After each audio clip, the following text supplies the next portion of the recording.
I am black business. Tell me, are you black business? I am black business.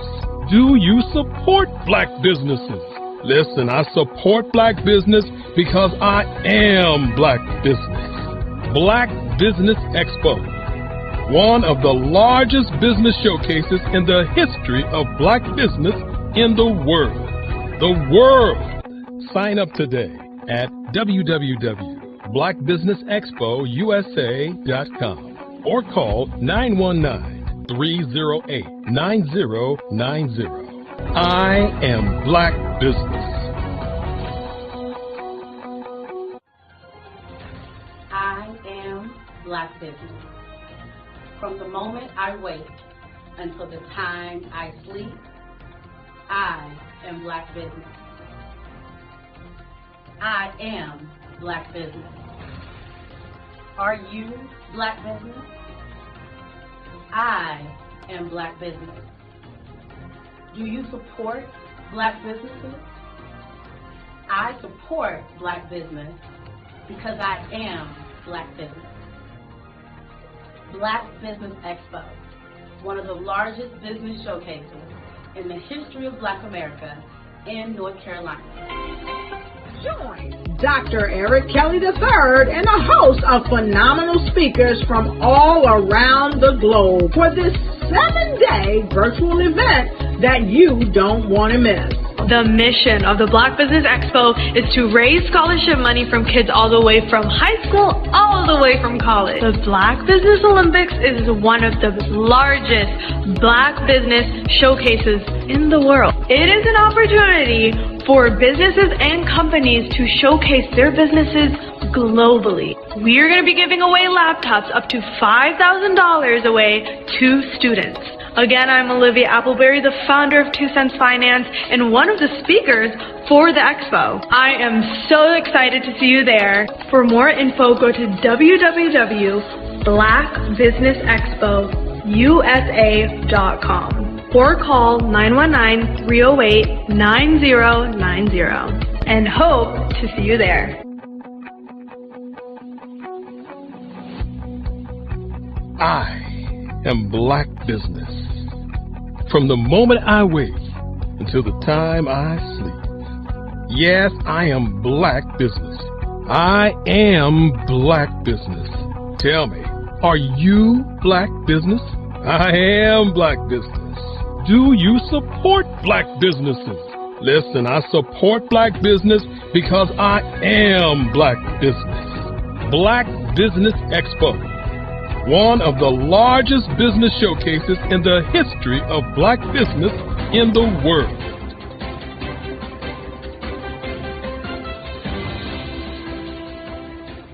I'd like you to imagine with me, if you will, opening an app where you can collaborate with like-minded individuals from around the world, get inspiration and in-app tools to launch and grow your business, as well as share your knowledge and earn compensation, all in one app. Well, the name of that app is Truso, short for Truly Social. Hi, I'm Matthew Newman, the founder and CEO of Truso. A new concept in social media, Truso is designed from the ground up to be a platform that's both social and empowering for all its users. How exactly do we do that? I'm glad you asked. First, Truso brings the world together via video. Psychologists assert that video provides a significantly more effective connection than audio only. When you enter a community on Truso, you're face-to-face. Second, on Truso, you don't have to have 1 million followers to monetize. Our business model allows all hosts and moderators to monetize, no matter the size of your following, by 1, producing fee-based content, and 2, inviting others to join the platform as subscribers. Even more, Truso has an in-app resource library with over 100 free resources, forms, and documents to help you build your brand and grow your business. Third, Truso is inclusive. The deaf and hard of hearing communities make up 360 million people worldwide. Unlike audio-only apps, Truso embraces this community, providing a networking platform that allows them to participate via video and closed captioning. We even have a deaf and hard of hearing foundation in the works as well. Fourth, Trousseau is both social and safe. We refer to Trousseau as a virtual extension of the beauty shop, barbershop, and brainchild of the community. A place where there's laughter, along with wisdom, growth-oriented conversation, and genuine connections in a safe space. Trousseau even has proprietary security to ensure we maintain a safe environment for everyone. Where are we at now? Trousseau is live, y'all. We've launched in beta and we're acquiring users daily. We have an incredible development and marketing team, plus amazing celebrity influencers at the table, helping us spread the word around the globe, beginning within the African diaspora and beyond by creating a safe space for growth, connection, and collaboration. We're truly excited about Trousseau. We've created something special for which there is a global market. And we invite you to embark on this journey with us as a shareholder. The future for Trousseau is truly bright. Join us and let's go there together.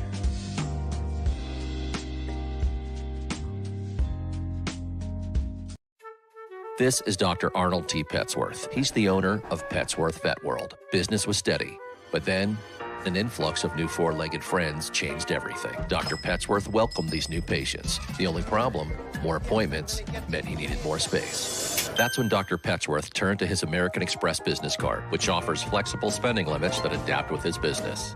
He used his card to furnish a new exam room, and everyone was happy. Built for Dr. Petsworth's business, built for your business, Amex Business.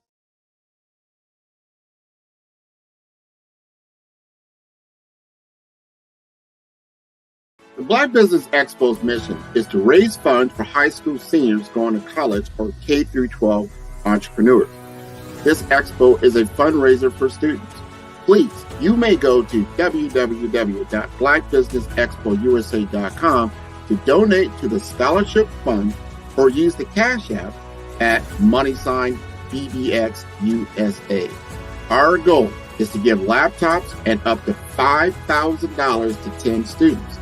Students can register online at www.blackbusinessexpousa.com. Every dollar counts. Please donate to the Black Business Expo USA Scholarship Fund.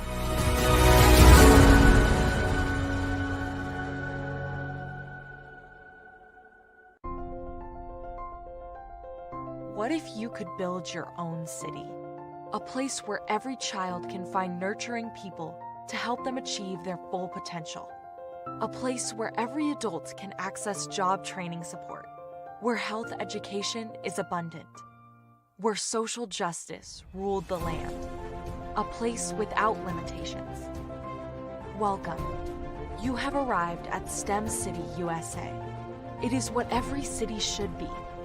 A safe and trusted community where you find people and resources to help you become everything you are and beyond. STEM City is unlike anything you have ever experienced. It is a digital twin of the world around you, only better. STEM City is about energy and soul renewal. It is more than a digital world. You can almost feel the power of live cultural events, music, and theater. STEM City promises a better future for children with caring mentors and hands-on activities with dedicated tutors to support our youth. STEM City is your passport to a healthy lifestyle with weekly events addressing our community's many issues. STEM City is your financial well-being with helpful information on wealth management, career advancement, job training, and so much more. STEM City is the community you deserve. It is the city where your dreams can come true. STEM City USA, a place in the sky that is accessible to all who reach for the stars.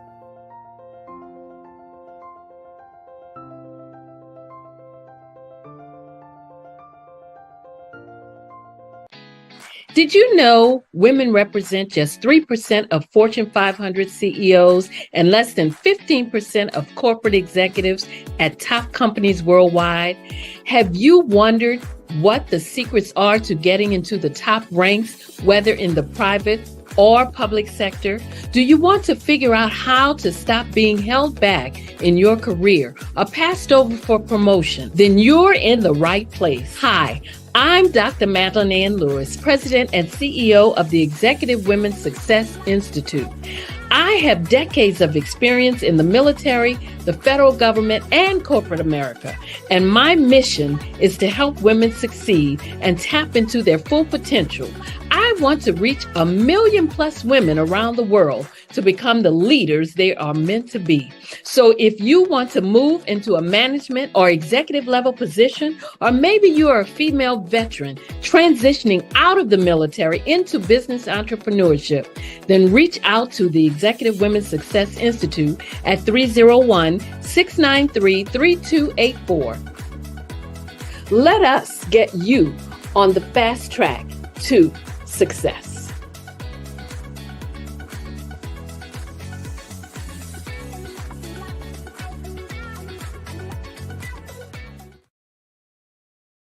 I was born in a little village on the island of Haiti. Many deadly diseases pounded me.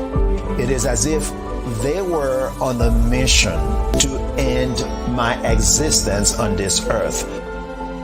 I refused to give up.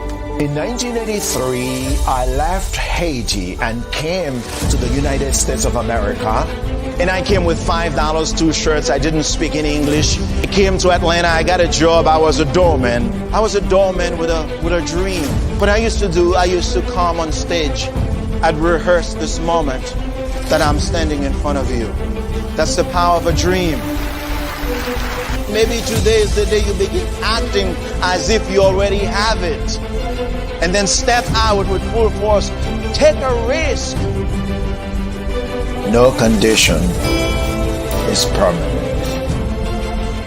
Don't let your situation distract you.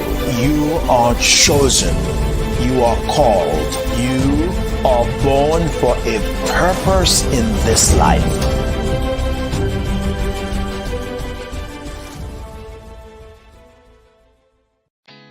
Did you know women represent just 3% of Fortune 500 CEOs and less than 15% of corporate executives at top companies worldwide? Have you wondered what the secrets are to getting into the top ranks, whether in the private or public sector? Do you want to figure out how to stop being held back in your career or passed over for promotion? Then you're in the right place. Hi, I'm Dr. Madeline Ann Lewis, President and CEO of the Executive Women's Success Institute. I have decades of experience in the military, the federal government, and corporate America, and my mission is to help women succeed and tap into their full potential. I want to reach 1 million plus women around the world to become the leaders they are meant to be. So if you want to move into a management or executive level position, or maybe you are a female veteran transitioning out of the military into business entrepreneurship, then reach out to the Executive Women's Success Institute at 301-693-3284. Let us get you on the fast track to success.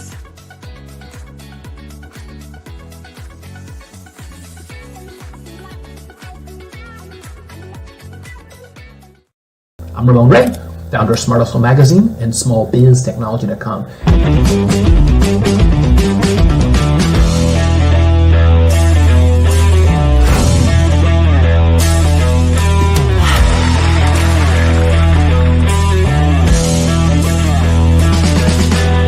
You're here today to celebrate small business success. Stand up on your feet. You rocked the house. It was amazing. Didn't we learn? For me, success comes from failure. One thing not to do is shake somebody's hand like this.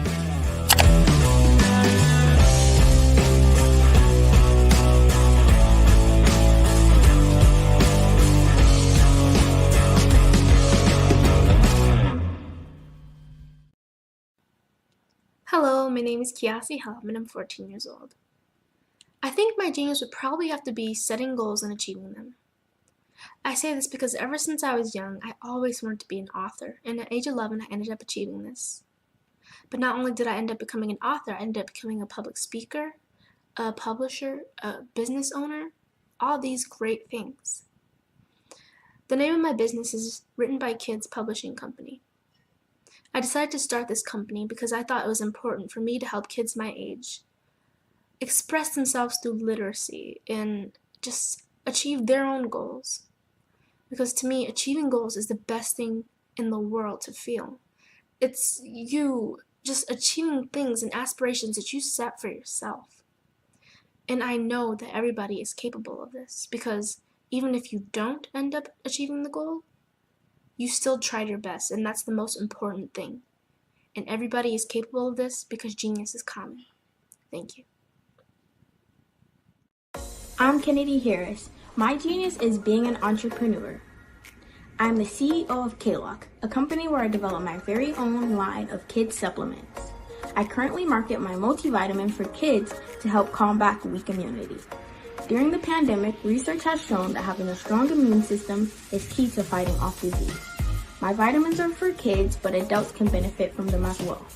I'm adding a proprietary blend to my supplement line. I want to create my own blend so that I have a competitive edge in the marketplace. Staying healthy is important to me so that we live longer and have healthier lives. My website is klockproducts.com. That is K-L-O-C-K. Genius is common.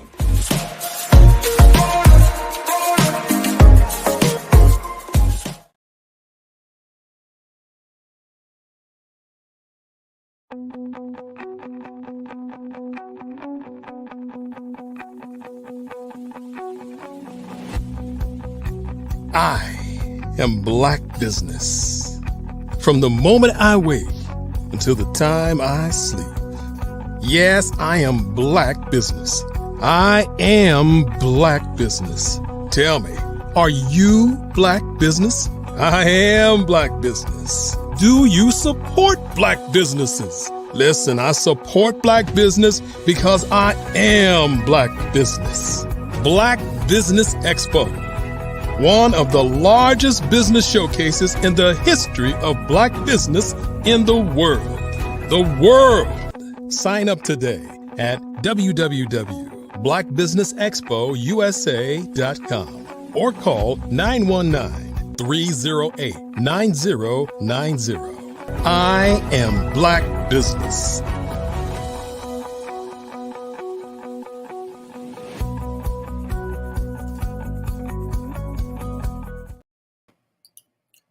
Good afternoon, business owners, entrepreneurs, thought leaders, and corporations. Welcome to the Black Business Network.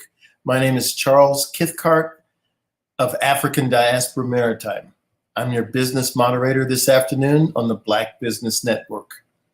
The Black Business Network is a 24-hour business network showcasing Black businesses, business owners, entrepreneurs, and thought leaders worldwide.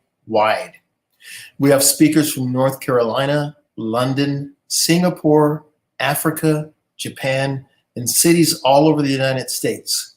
The Black Business Network is a global community sharing its business knowledge to empower, inspire, and educate businesses about business.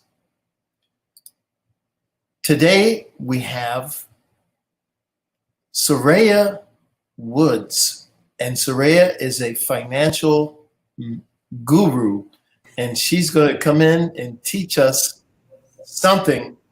So we're all going to get rich. So stay tuned. Soraya, how in the world, give us your elevator speech. Tell us about yourself. Hi there. It's actually Soraya. Thank you so much for having me.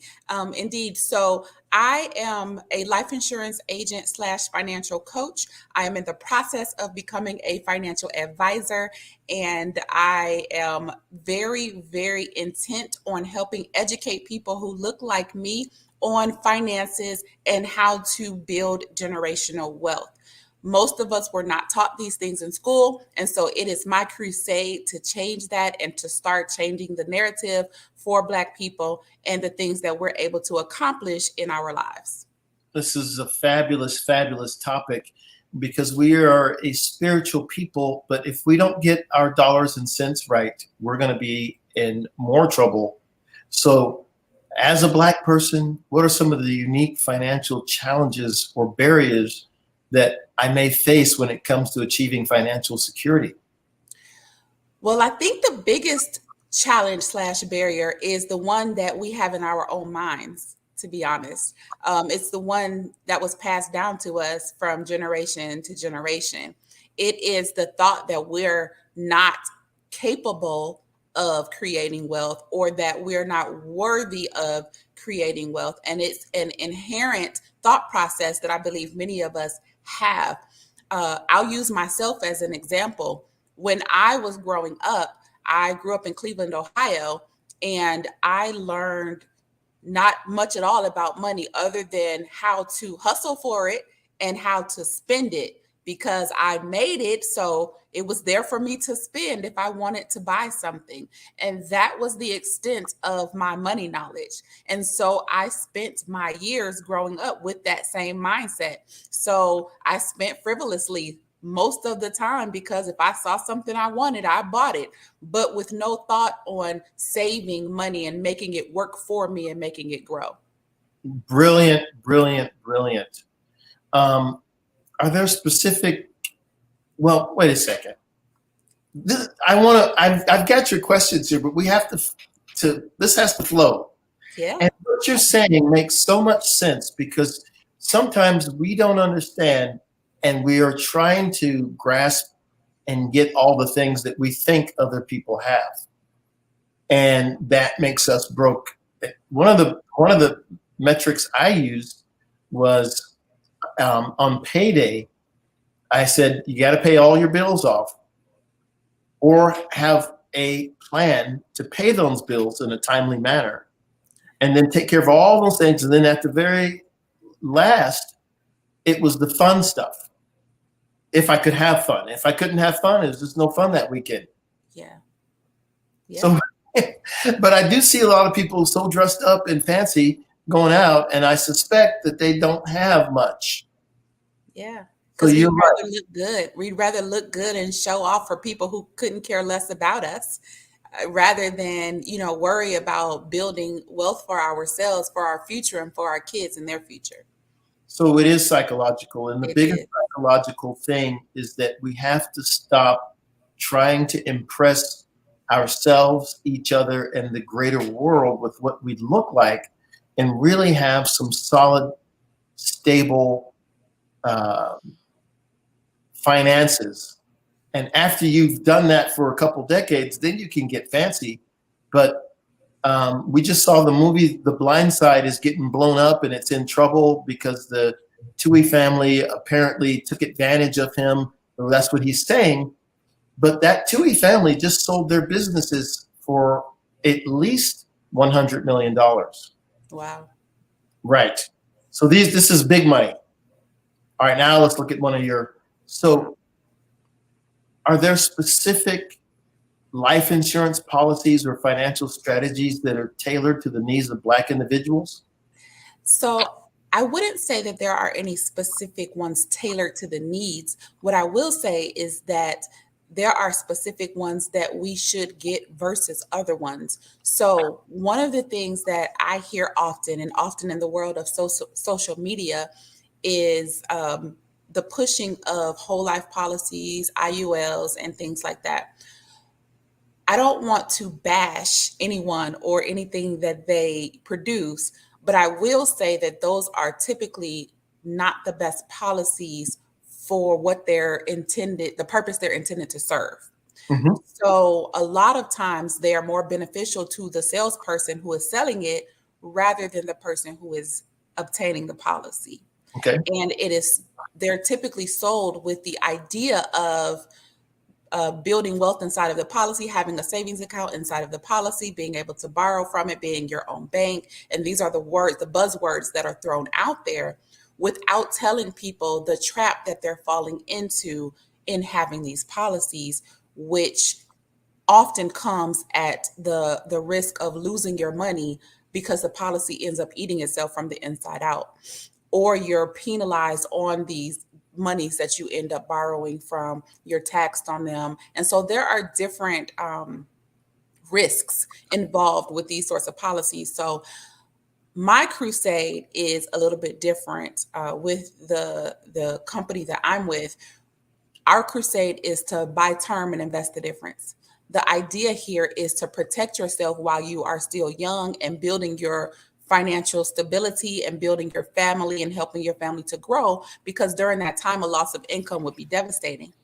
And simultaneously, you are creating generational wealth by building wealth in a vehicle that is giving you a high rate of return, so that by the time you reach your age of retirement, you can take that money out tax-free and be wealthy and not even necessarily need the insurance policy that you originally had during your younger years. And so that is the whole goal of what it is that we're doing. And that's what the wealthy do. And they continue to perpetuate that process, and they teach their young to do the same thing. They build trusts to protect everything. And we are not typically privy to that information. And so again, that's the crusade I'm on, is just to help disseminate that information to everyone. Right. This is fabulous information. I learned about trust not too long ago. What would you say is the retirement age these days? So I love that question. And my favorite answer is retirement is not an age, it's an amount. And that's just the reality of it. So whenever you build yourself up to a status, a financial status of being able to retire comfortably without having to worry about running out of money during that process, or have to worry about returning to work, then retire. Because what I can promise you, had I known all of this stuff when I was in my younger 20s, I would be retired today at 48 years old. But that is not the case. And I am just now learning these things and, starting to make my way. And so I would say, though, to answer your question, typically the age is around 62 and a half to 66 years old. However, with the vehicles that we typically help people to build their income in, they can start withdrawing their money tax-free at age 59 and a half. Got it. Okay. So how can I ensure that my life insurance coverage adequately protects my loved ones and addresses potential financial disparities that I may face as a Black person? So 2 ways. So one, I kind of already mentioned, is the fact that insurance was designed to be an income protection. So while you're building, if something were to happen to one of the breadwinners in the home, the family wouldn't be as financially devastated with a policy in place as they would be if they didn't have the policy in place. So that's one way. The other way is the types of policies that we carry will allow you to utilize money within the policy should you be faced with a life-threatening illness along the way. So let's say you purchased a policy today, and 5 years from now, you developed a life-threatening illness. Well, what we allow you to do versus borrowing from that fund and being penalized and taxed on it and having to pay it back is that we allow you to access up to 70% of the amount of your policy to use for your treatments and things like that to help you get better. Because the reality is, oftentimes people don't survive life-threatening illnesses that they could otherwise survive because they don't have the money to access to be able to afford proper care or the best care that they're able to get. And so that's one of the things that our company stands on, is being able to provide that benefit to our clients. Fabulous. What are some common misconceptions or myths surrounding life insurance and financial planning, specifically for Black people, that we should be aware of? So one of the biggest myths out there, and you hear it all the time, is that the rich keep getting richer and the poor keep getting poorer. And I'm sure I've said it many times. I'm sure you've heard it many times. The reality is the rich just know what to do. They Sure. were properly educated, and most of us were not. And so I would say that that's the biggest misconception. Again, that just lies in education. Knowledge is power, and knowledge with execution actually is powerful, more powerful. And so the goal here is just to educate people properly. One of the tools that we use to help educate people is called the Rule of 72. Charles, have you heard of that rule? I have not. Exactly. Most of us didn't, but it's as simple as fourth grade math. And all that rule states is that you take your interest rate divided by 72, and that will tell you the approximate amount of years it will take for your money to double. I love Simple it. as that. Fourth grade math. If those of us who never learned this had learned this in school, more of us would be wealthy today. This is true. This is true. You know, it's a shame. I mean, I see a little speckle of gray hair in me and a little speckle of gray hair. And the fact is, this is when we should be wise now, but we're learning late because the mechanism and vehicle wasn't set up, just like you mentioned. So we can't get mad, but we have to learn it now and start to make this part of our conversation. Exactly. So are there any relevant statistics or data that highlight the importance of life insurance and financial planning for Black individuals? Not heavy ones, but a couple that I did find, and this was listed by Forbes. I'm going to read it, and it just says that 22% of Blacks value life insurance as a way to pass along generational wealth. Now, that to me is a very low number. Sure. 22%.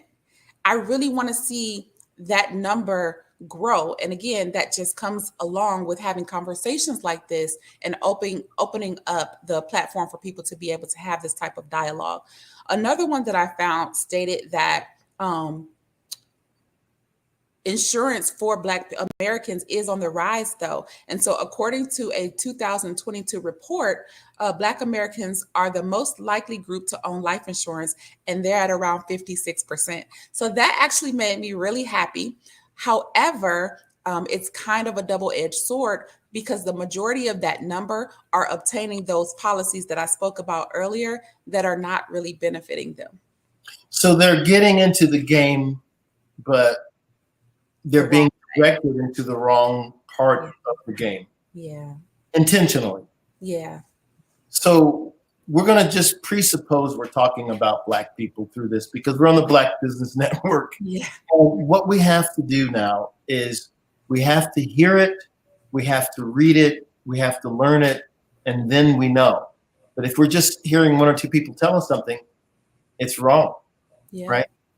So what are the effective strategies to build the generational wealth as it comes to life insurance? Literally as simple as I stated earlier, it's twofold. It is buy your term policy so that your income is protected and that you can not borrow against it. You can take money from it if you need to, should you be faced with any type of illness along the way, and then build your retirement account so that you can create your wealth for the future. There are other types of accounts you should have as well. Of course, you should have an emergency fund that is growing for you as well. You should have a short-term account that is growing for you as well. But then your wealth management account is definitely the most important, and that's the one that's going to take you into wealth. The thing is this, many of us were taught to save money, but we were taught to save it in a bank account. And I am not knocking bank accounts. I have a bank account, right? They're very, very convenient. The problem is that we shouldn't be using it as a savings tool because we are not making any money from it. Our money should be working for us. Okay. And so exactly. So when we put money into an account, millions of dollars are being made off of the money that we put in our accounts, but we're not the ones making that money. The banks are the ones reaping the benefit of the money that we're putting in the account. So Charles, you take $200 and put it in your savings account. Well, the bank that you put it into is going to take your $200 and invest it into the global economy so that they can make millions off of you and give you a rate of return of approximately 0.02%, which is nothing. And so that's what people don't really understand. They think that they're doing good by putting money into a savings account, and maybe they are saving a couple $100s a month.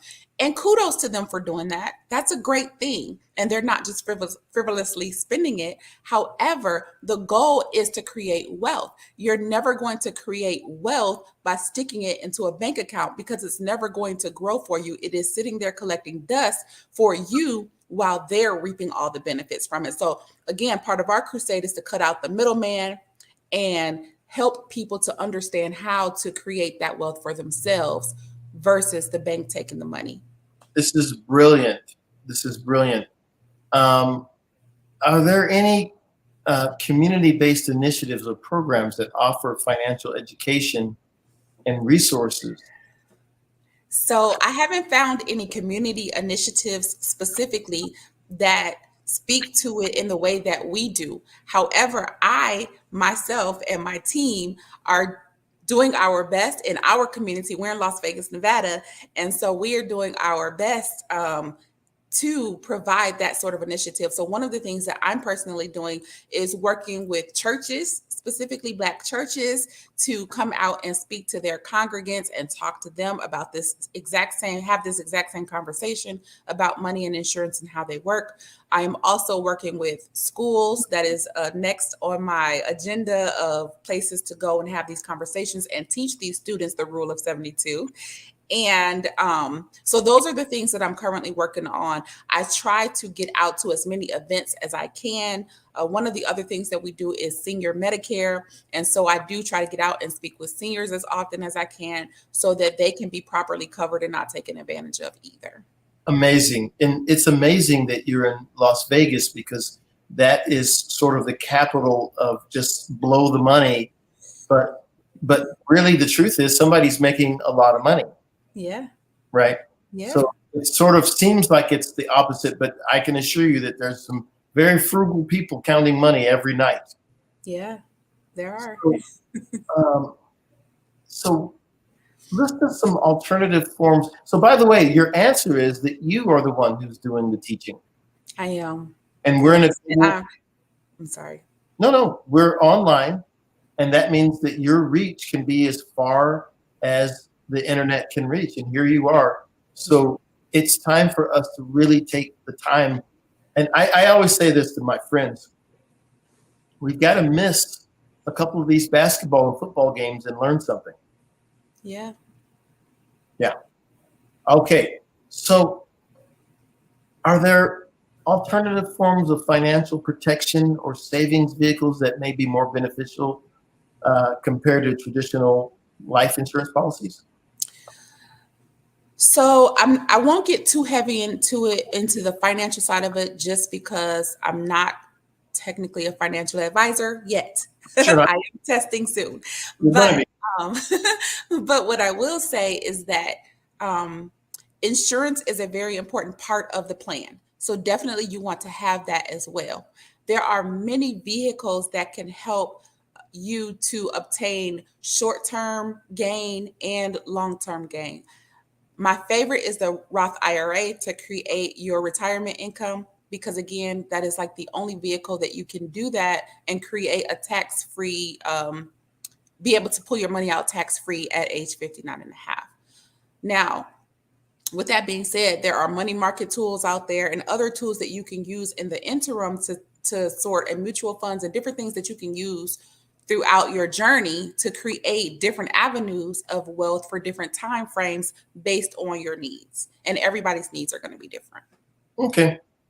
Now, is there some life insurance hero that we can all look to that did it? Maybe they were just sort of a regular job, but they got the insurance right. Is there some example that's out there? Huh. I don't want to put you on the spot. That's a great looking at this at home. As far as it working for them, as far as the insurance working for them. Yeah, anything you want to tell us, we're going to listen. I have a couple of different examples. Hopefully they will answer the question that you're asking. So one of them is one of my team members, actually, him and his wife also do the same business that I'm in, and they obviously have our insurance. Well, the wife ended up getting cancer. Okay. And she was able to access that 70% to help her treatment, and it ended up coming back, and she was able to go and get the best care possible. And she is, thank God, a survivor today. So that is one incredible story that I have for the benefit of our life insurance policies. One of the other ones is a little bit more, kind of a little bit more tragic of a story.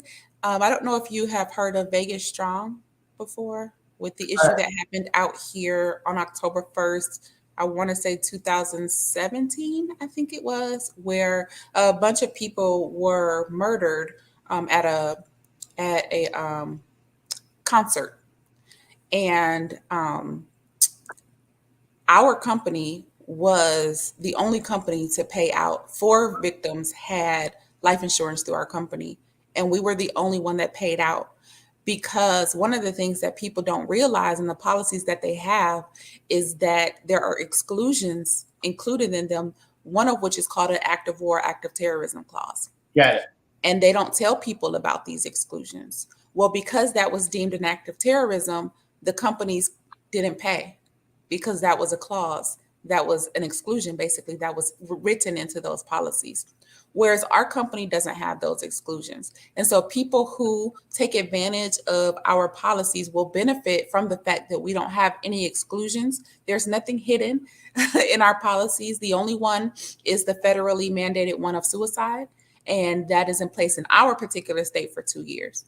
And so those are the two stories, I guess, feel good stories, but, based in tragedy, but still ultimately a win at the end for the people who had the policies in place that they needed to have, versus ones that weren't doing them any good. And so that's part of it too. People get sucked into these policies with these grandeur promises, and they don't tell them everything, and they don't tell them about the things that they're excluded from.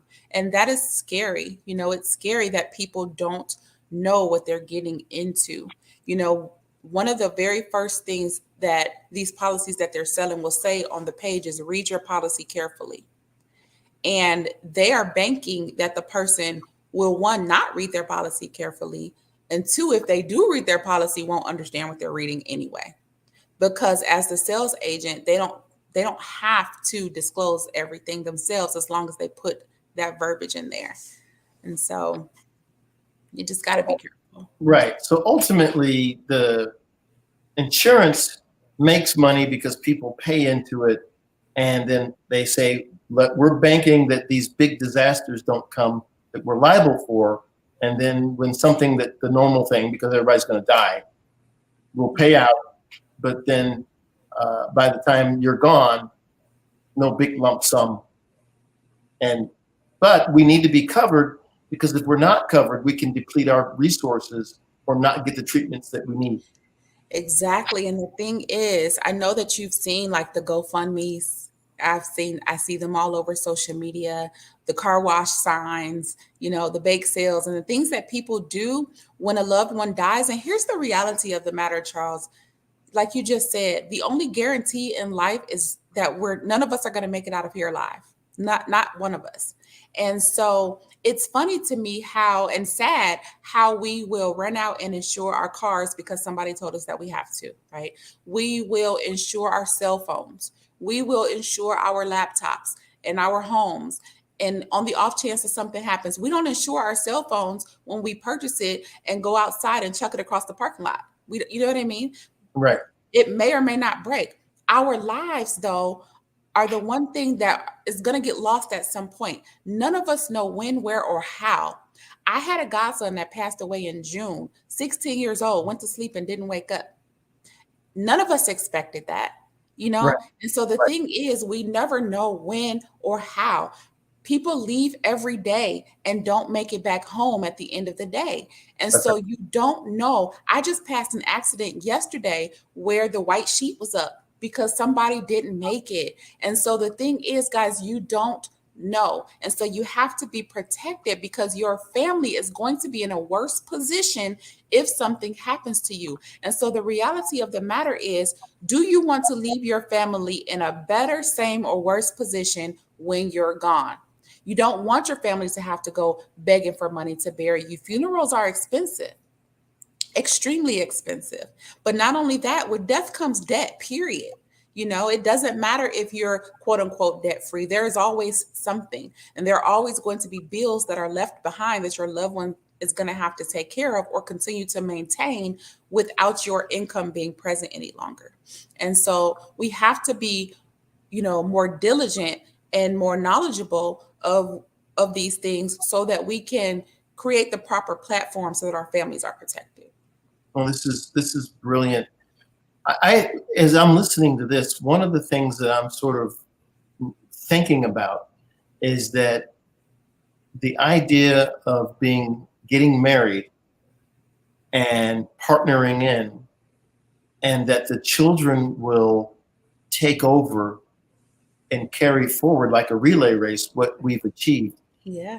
Some of us have grown up where it was sort of like, all right, you're 18, goodbye, we'll see you. And it's sort of like other families, they sort of stick close and then they keep building wealth. And I think these lessons we have to relearn. But we were coming from, I don't want to say complete poverty, because we did have Black Wall Street in Oklahoma. Right. But we've got a mind, it's in the mind, as you mentioned earlier today, that we've got to start to look at this. Yeah. Let's see here. What role does the credit history and credit building play in achieving financial security? And how can life insurance policies help in that regard? So I would say that the two are pretty separate entities. But to speak to the first part of what you were asking, just kind of based on what you just said, if you think about the fact that we are going to be leaving someone behind to carry on the torch, we want to create wealth for them as well. We want to create a proper platform for them as well. We want to give them the knowledge that we have learned so that we can continue to pass it on and they can pass it on. And we want to set them up for success. That's what other cultures do. They set their young up for success. And so credit plays a huge part in that, because the reality is, whether or not we want to rely on credit, credit is a big part of what makes this world go round. And so we want to be in a secure place with our credit. And so to do that, you know, you have to make the right decisions. And so if you're going to use credit cards, then use them more like a debit card, you know, use it and then turn around and pay it off so that you're not racking up debt. And the thing is, like I spoke about all of those accounts earlier, the emergency account and the short-term account especially, what happens is a lot of times for these things, our emergency account is for, you know, when the emergent things come up, the car breaks, someone gets sick, something like that. Right. But what happens is we're not expecting these things because it's an emergent situation. And so then we rely on debt to take care of it, or we go into debt or loan or credit card to take care of it. Same thing with the short-term account. We want to go on vacation, or we're having a wedding or the kids' graduation or something like that. And again, even though we knew that was coming, we still didn't properly plan for it and have those accounts set up. And so we end up relying on, again, debt to take care of it. So once we come back from that amazing vacation, we come back to a lump of debt that we have to now figure out how to get out of. And it's just, again, the mindset and the way that we were taught and the way that we think about things. We have to change the narrative and change the way that we think so that we better prepare and properly plan so that we're not stuck having mounds of debt and then leaving that debt left over to our kids, and that mindset of debt to our kids as well. But life insurance, like I said, is its own entity. That's its own separate entity. It doesn't really tie into credit. And I don't want anybody to fall into the trap of linking those two things together. Got it. Well, this is very important. And if we can get our financial house in order, and I think that some of us get scared because we've heard these crazy amounts of money that people make. And I remember when I was just getting into the business world, and they said that Jane Pauley was making $7 million a year. I fell out of my chair.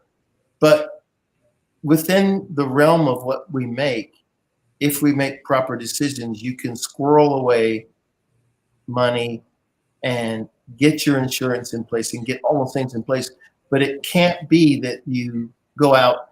Someone told me that we own more Mercedes per capita than the community at large, but we have less wealth. So, so we've got to get used to the Ford as opposed to the Mercedes, and sort of say, this is where we are. We can move forward, but we can't just have all the trappings of wealth. And I guess one of the biggest lessons I learned, and it's a fun thing from my parents, they said, if you can't afford to fix that vehicle, don't get that vehicle. That's exactly correct. Right. That's exactly correct. I drive a Honda. Right.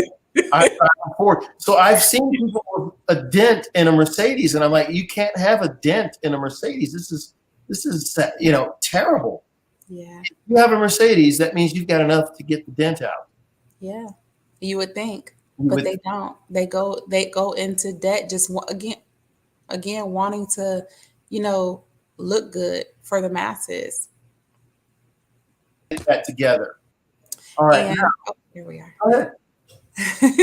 I was going to say, something you said earlier really stuck out as well, as far as, wanting to impress people. And we talked about that a little bit earlier. But if we think about impressing the people that actually matter, our families, our children, the people who actually look up to us and want to model themselves after who we are, that is who we need to be trying to impress. And we do that by making proper decisions, ensuring that they are properly protected, ensuring that we are showing them the proper way to live as adults when it's their turn to become adults, ensuring that they make proper decisions by watching us do it. Not a do what I say kind of thing, but more so a do what I do kind of thing. And if we are modeling the proper behaviors, then they will also adopt those behaviors and learn how to do things properly. That's who we should be trying to impress, not each other. Because honestly, you're not paying my bills, right, Charles?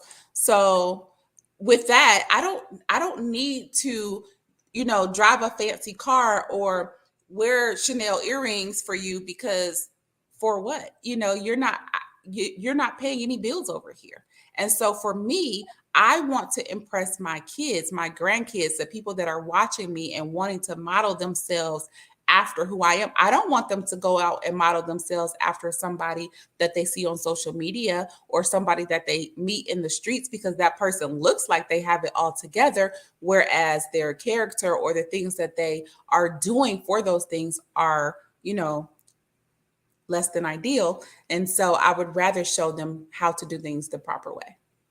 Soraya, listen, we could talk all day. We're running out of time. We've run out of time. So give us your contact information real quick. Absolutely. So I do want to say really quick that I am also looking for agents to continue this crusade all across the country of the United States. You can reach me at my email, which is sorayaspeaks@sorayachristine.com. I'll spell it SOURAYASPEAKS at Soraya, SOURAYA, Christine, CHRISTINE.com. I know it's kind of long. Soraya Speaks at SorayaChristine.com, or just call me, area code 770-733-3399. Again, that is 770-733-3399. I will accept calls or text messages at that number. Soraya, thank you so much. This is fabulous. Your information is helping to make us a better, more stable community. Thank you. And you've proved it again. Genius is common, and I'll see you on the other side. Absolutely. Thank you for having me. Thank you. Ladies and gentlemen, you've got to look at this and listen to this. We have guest after guest, speaker after speaker that's teaching us and showing us. And you know that the Black Expo's mission is to raise funds for high school seniors going to college or for K through 12 entrepreneurs. Now, we just heard how important it is to be in the business world, and here we are with K through 12 entrepreneurs. So if you have the ability to help, I want you to go to www.blackbusinessexpousa.com and donate to the scholarship fund. Or you can use the Cash App that's on the screen below and say $BBXUSA. And we're going to change the dynamic of the situation that we've been in financially as a people. Our goal is to give laptops and up to $5,000 to 10 students. Students can register at the same thing, blackbusinessexpousa.com. Every dollar counts, so we want to remind you to donate to the fund. And we want to thank our Black Business Expo sponsors, NC100, Moody Capital Partners, Suede Soul, Lotus Ritchie Coaching and Training, Carolina, Virginia Minority Supplier Development Council, Step Management, BHS and Associates, Margie McLean Foundation Incorporated, Genius is Common, Earth Essentials, Mulaney Shani Global, Executive Women's Success Institute, The Quality Coaching Company, Superwoman Business Services, Lee Entertainment, Artistic App Design, Black Business Expo USA. Genius is Common. I'll see you on the other side.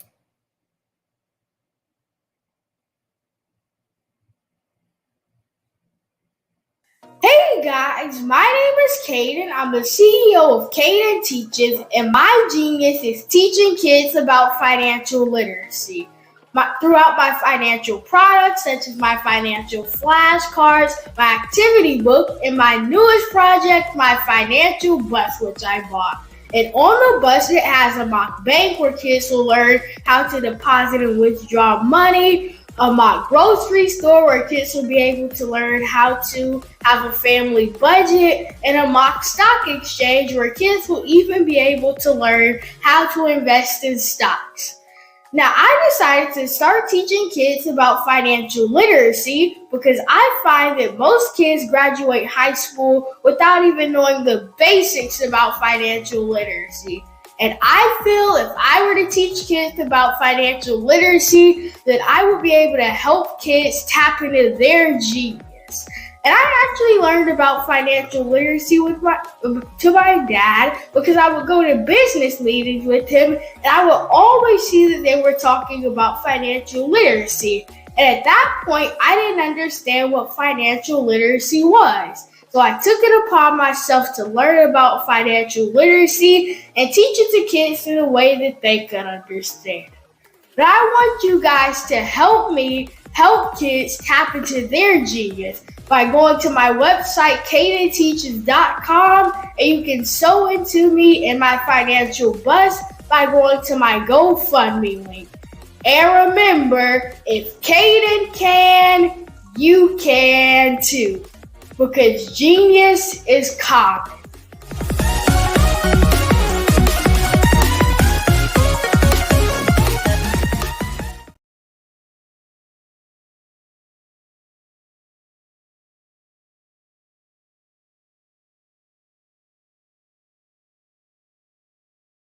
I was born in a little village on the island of Haiti.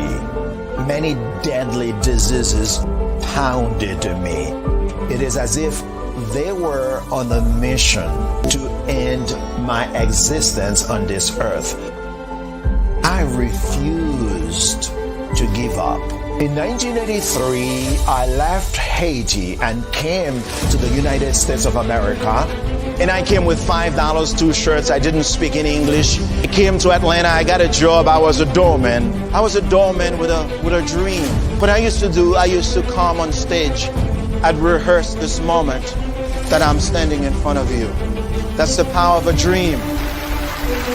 Maybe today is the day you begin acting as if you already have it. And then step out with full force.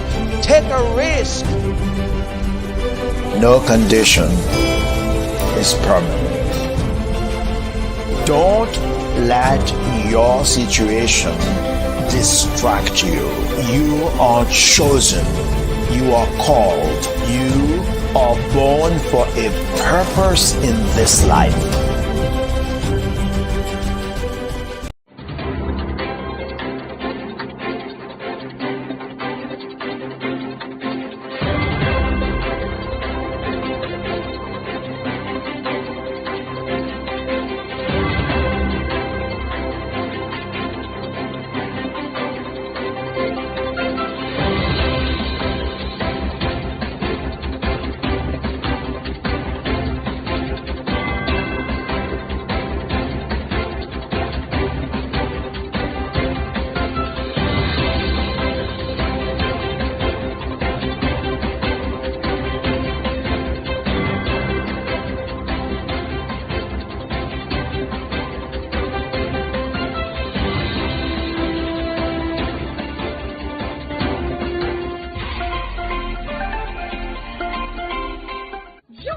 Dr. Eric Kelly III and a host of phenomenal speakers from all around the globe for this 7-day virtual event that you don't want to miss.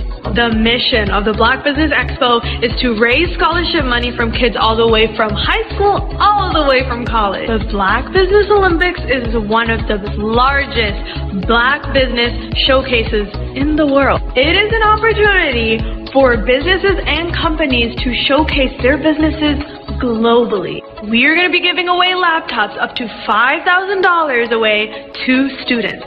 Again, I'm Olivia Appleberry, the founder of 2 Cents Finance and one of the speakers for the expo. I am so excited to see you there. For more info, go to www.blackbusinessexpousa.com or call 919-308-9090 and hope to see you there. I am Black business. From the moment I wake until the time I sleep. Yes, I am Black business. I am Black business. Tell me, are you Black business? I am Black business. Do you support Black businesses?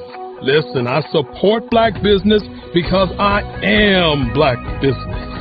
Black Business Expo, one of the largest business showcases in the history of Black business in the world.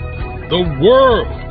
Sign up today at www.blackbusinessexpousa.com or call 919-308-9090. I am Black business. I am Black business.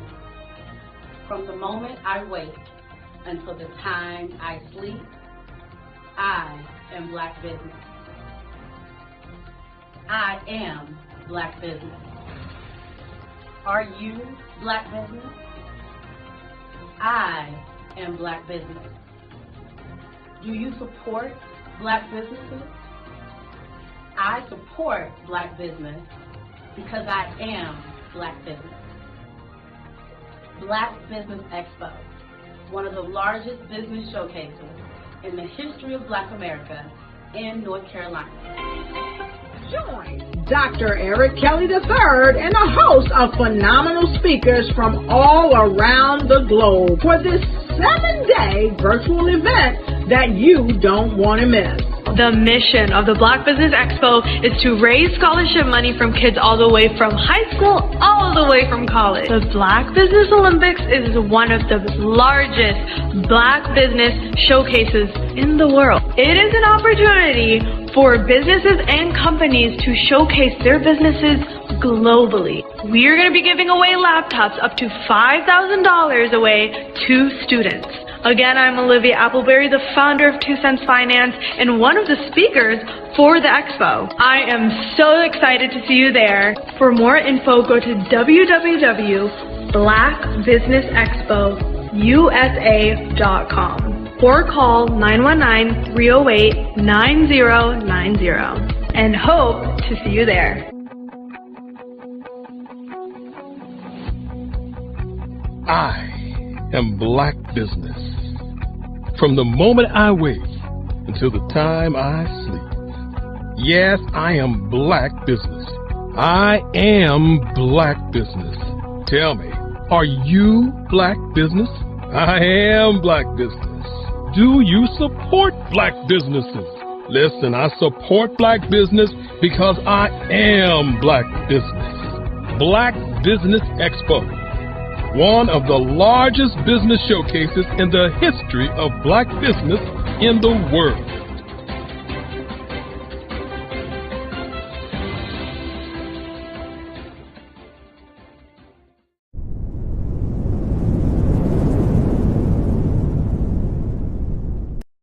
I am from Washington, D.C., but I was raised in Durham, North Carolina. I came to Durham when I was about 5 or 6, and then I traveled back and forth to D.C. because it's where my people are from. One of the unique things about my family is my mother, she's also an artist. She does quilting, and she does a lot of artistic things. And then my son, he draws with both hands, his right hand and his left hand like I do. So that's kind of a family trait. And then my other son, he's a videographer, and my daughter, she works, she's a regional vice president for Sunglasses. When you start out drawing and sketching, you want to continue to explore, you know, each avenue. I do pastels, I do pen and ink, I do painting, I do acrylics. I haven't done oils yet, but I try to do all facets of art. What I say to a lot of times to people is, you know, you can't put yourself in a box when you're an artist. You have to explore. And over the course of my life, I've tried to explore different mediums. I also do sculpture as well. I choose my subjects by the intensity that they have in their faces, or the intensity that somebody is moving, because I do more than portrait drawings. I also do I do abstract, and then I do figurative drawing also. Well, what happened in this particular show is that I started out trying to come up with something that would be a little bit different than what everybody else is doing. So I was working on a Barack Obama show, and they wanted me to do some paintings of Barack. And so what I did was, because of the deadlines, I kind of did it kind of fast. And then I realized when I was doing it fast, I enjoyed it. And so then I started doing other pieces the same way, and I started to enjoy those pieces also. And so I came up with this particular style, and it's a style of lines and colors. And what's interesting is that when I was in college, I did a show called Lines, Colors, and I talked about the boldness of the blacks, the hotness of the whites, and this is how this has come about, you know, later on in my life. And the colors comes from a lot of the entertainers that I work with, where they wear different colors. They don't wear, you know, your plain reds or your whites. They wear different colors, and so that's also another piece of what's giving me the colors. The subtitle of this show is Faces That Speak Life. That's real critical. Faces that speak life. Each one of these pieces is a life source and a life energy that's being put on display for people that are looking at it. You know, I always say in terms of my art, it's not important that I draw them. It's important what you get out of what I draw. You know, I don't try to just draw it because you like it. People wanted me to do prints. I didn't do prints. You know, people asked me to do different people, but the people that I choose are people that make a difference in the lives of people in the world. So the human landscape idea was, again, as I say, the lines represent your emotions, it represents your ideas, and it represents your journey as a human being. And that's why you get the different pieces and the different looks. And as you notice, I try not to do one look that looks alike another look. And that's what's the most important part of this show.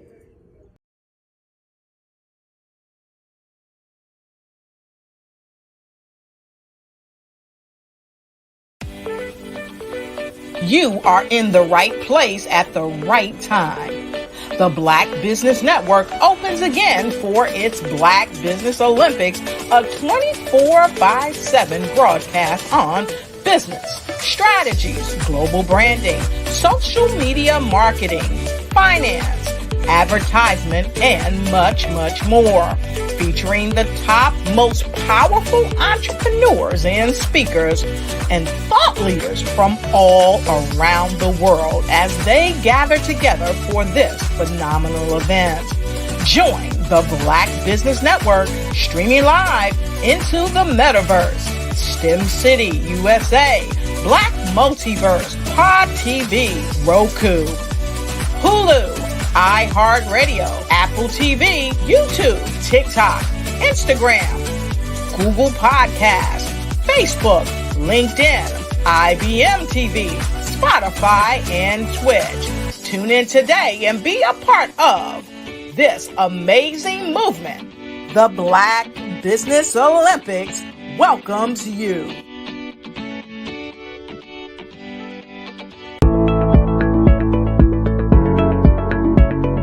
Prepare for what's coming and dominate in economic winter. Stand strong and thrive by showcasing your great products and services globally through the Black Business Network and Black Business Olympics. The Black Business Network has showcased over 2,000 companies with over $7 billion in sales each year. Over 10 million attendees have viewed the rebroadcast each month. Through the Black Business Olympics, unique styles of business training and mentoring are turning students into business owners and entrepreneurial warriors who will dominate in any economy. Gain the ultimate advantage of the Black Business Olympics, 7 days of unbelievable topics and speakers speaking around the globe. Donate your time and experience to provide expertise and scholarships to students worldwide and change the world. Now, more than ever, new insights, tools, strategies, and capabilities are needed. This is your chance for a major presentation to the world. Fill out the form and join the more than 2,000 speakers who have presented to over 200 countries.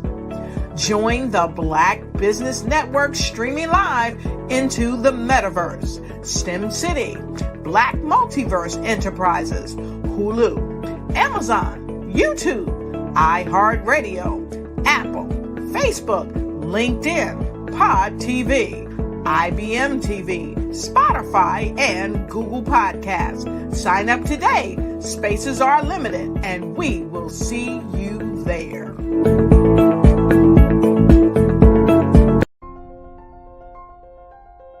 What if you could build your own city? A place where every child can find nurturing people to help them achieve their full potential. A place where every adult can access job training support, where health education is abundant, where social justice ruled the land. A place without limitations. Welcome. You have arrived at STEM City, USA. It is what every city should be. A safe and trusted community where you find people and resources to help you become everything you are and beyond. STEM City is unlike anything you have ever experienced. It is a digital twin of the world around you, only better. STEM City is about energy and soul renewal. It is more than a digital world. You can almost feel the power of live cultural events, music, and theater. STEM City promises a better future for children with caring mentors and hands-on activities with dedicated tutors to support our youth. STEM City is your passport to a healthy lifestyle with weekly events addressing our community's many issues. STEM City is your financial well-being with helpful information on wealth management, career advancement, job training, and so much more. STEM City is the community you deserve. It is the city where your dreams can come true. STEM City USA. a place in the sky that is accessible to all who reach for the stars.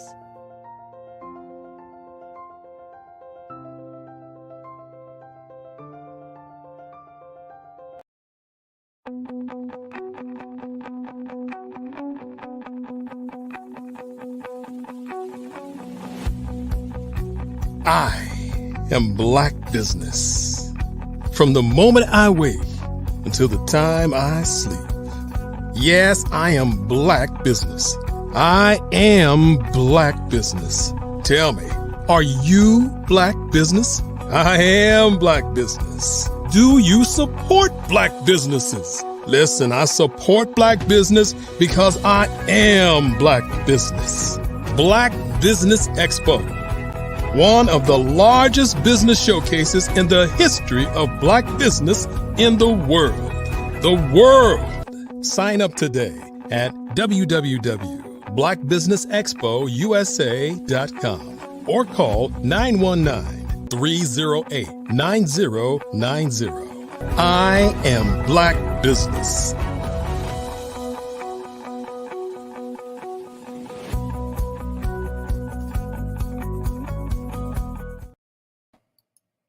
Good afternoon, business owners, entrepreneurs, thought leaders, and corporations. Welcome to the Black Business Network. My name is Charles Kithcart of African Diaspora Maritime. I'm your business moderator this afternoon on the Black Business Network.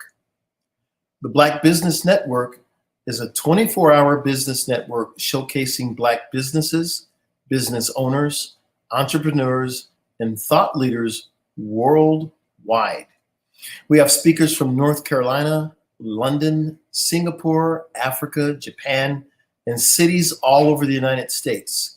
The Black Business Network is a global community sharing its business knowledge to empower, inspire, and educate businesses about business. Today, we have Miss Erica Jo Robinson, the Jersey girl living in Virginia. She says she's an ordinary woman who's been called to do extraordinary things. And she has been through many struggles, many victories, many challenges that have molded her and made her strong and viable. She gives the analogy about grapes being crushed to become wine. Olives have to be crushed to have the great olive oil that we all love. And her faith has helped her to overcome some health challenges. And it seems that when things were just opening up and getting great, that she came closest to death. She had neoplasm of the appendix, and she's done it all. So Miss Erica Jo Robinson is a best-selling co-author of her story, an anthology of book collection with Carolyn Wilson. She's an aspiring public speaker and point of light. She's been trained and fortified by life lessons and finally feels free to step forward. And so without any further ado, ladies and gentlemen, Miss Erica Jo Robinson. Hello. Hi, how are you? Well, fine. How are you? I am fantastic. Thank you so much for asking. You know, when I read your introduction and whatnot, and you told me about all these struggles and whatnot, and I look at you, you look so fresh and full of energy. I don't think anything's happened to you.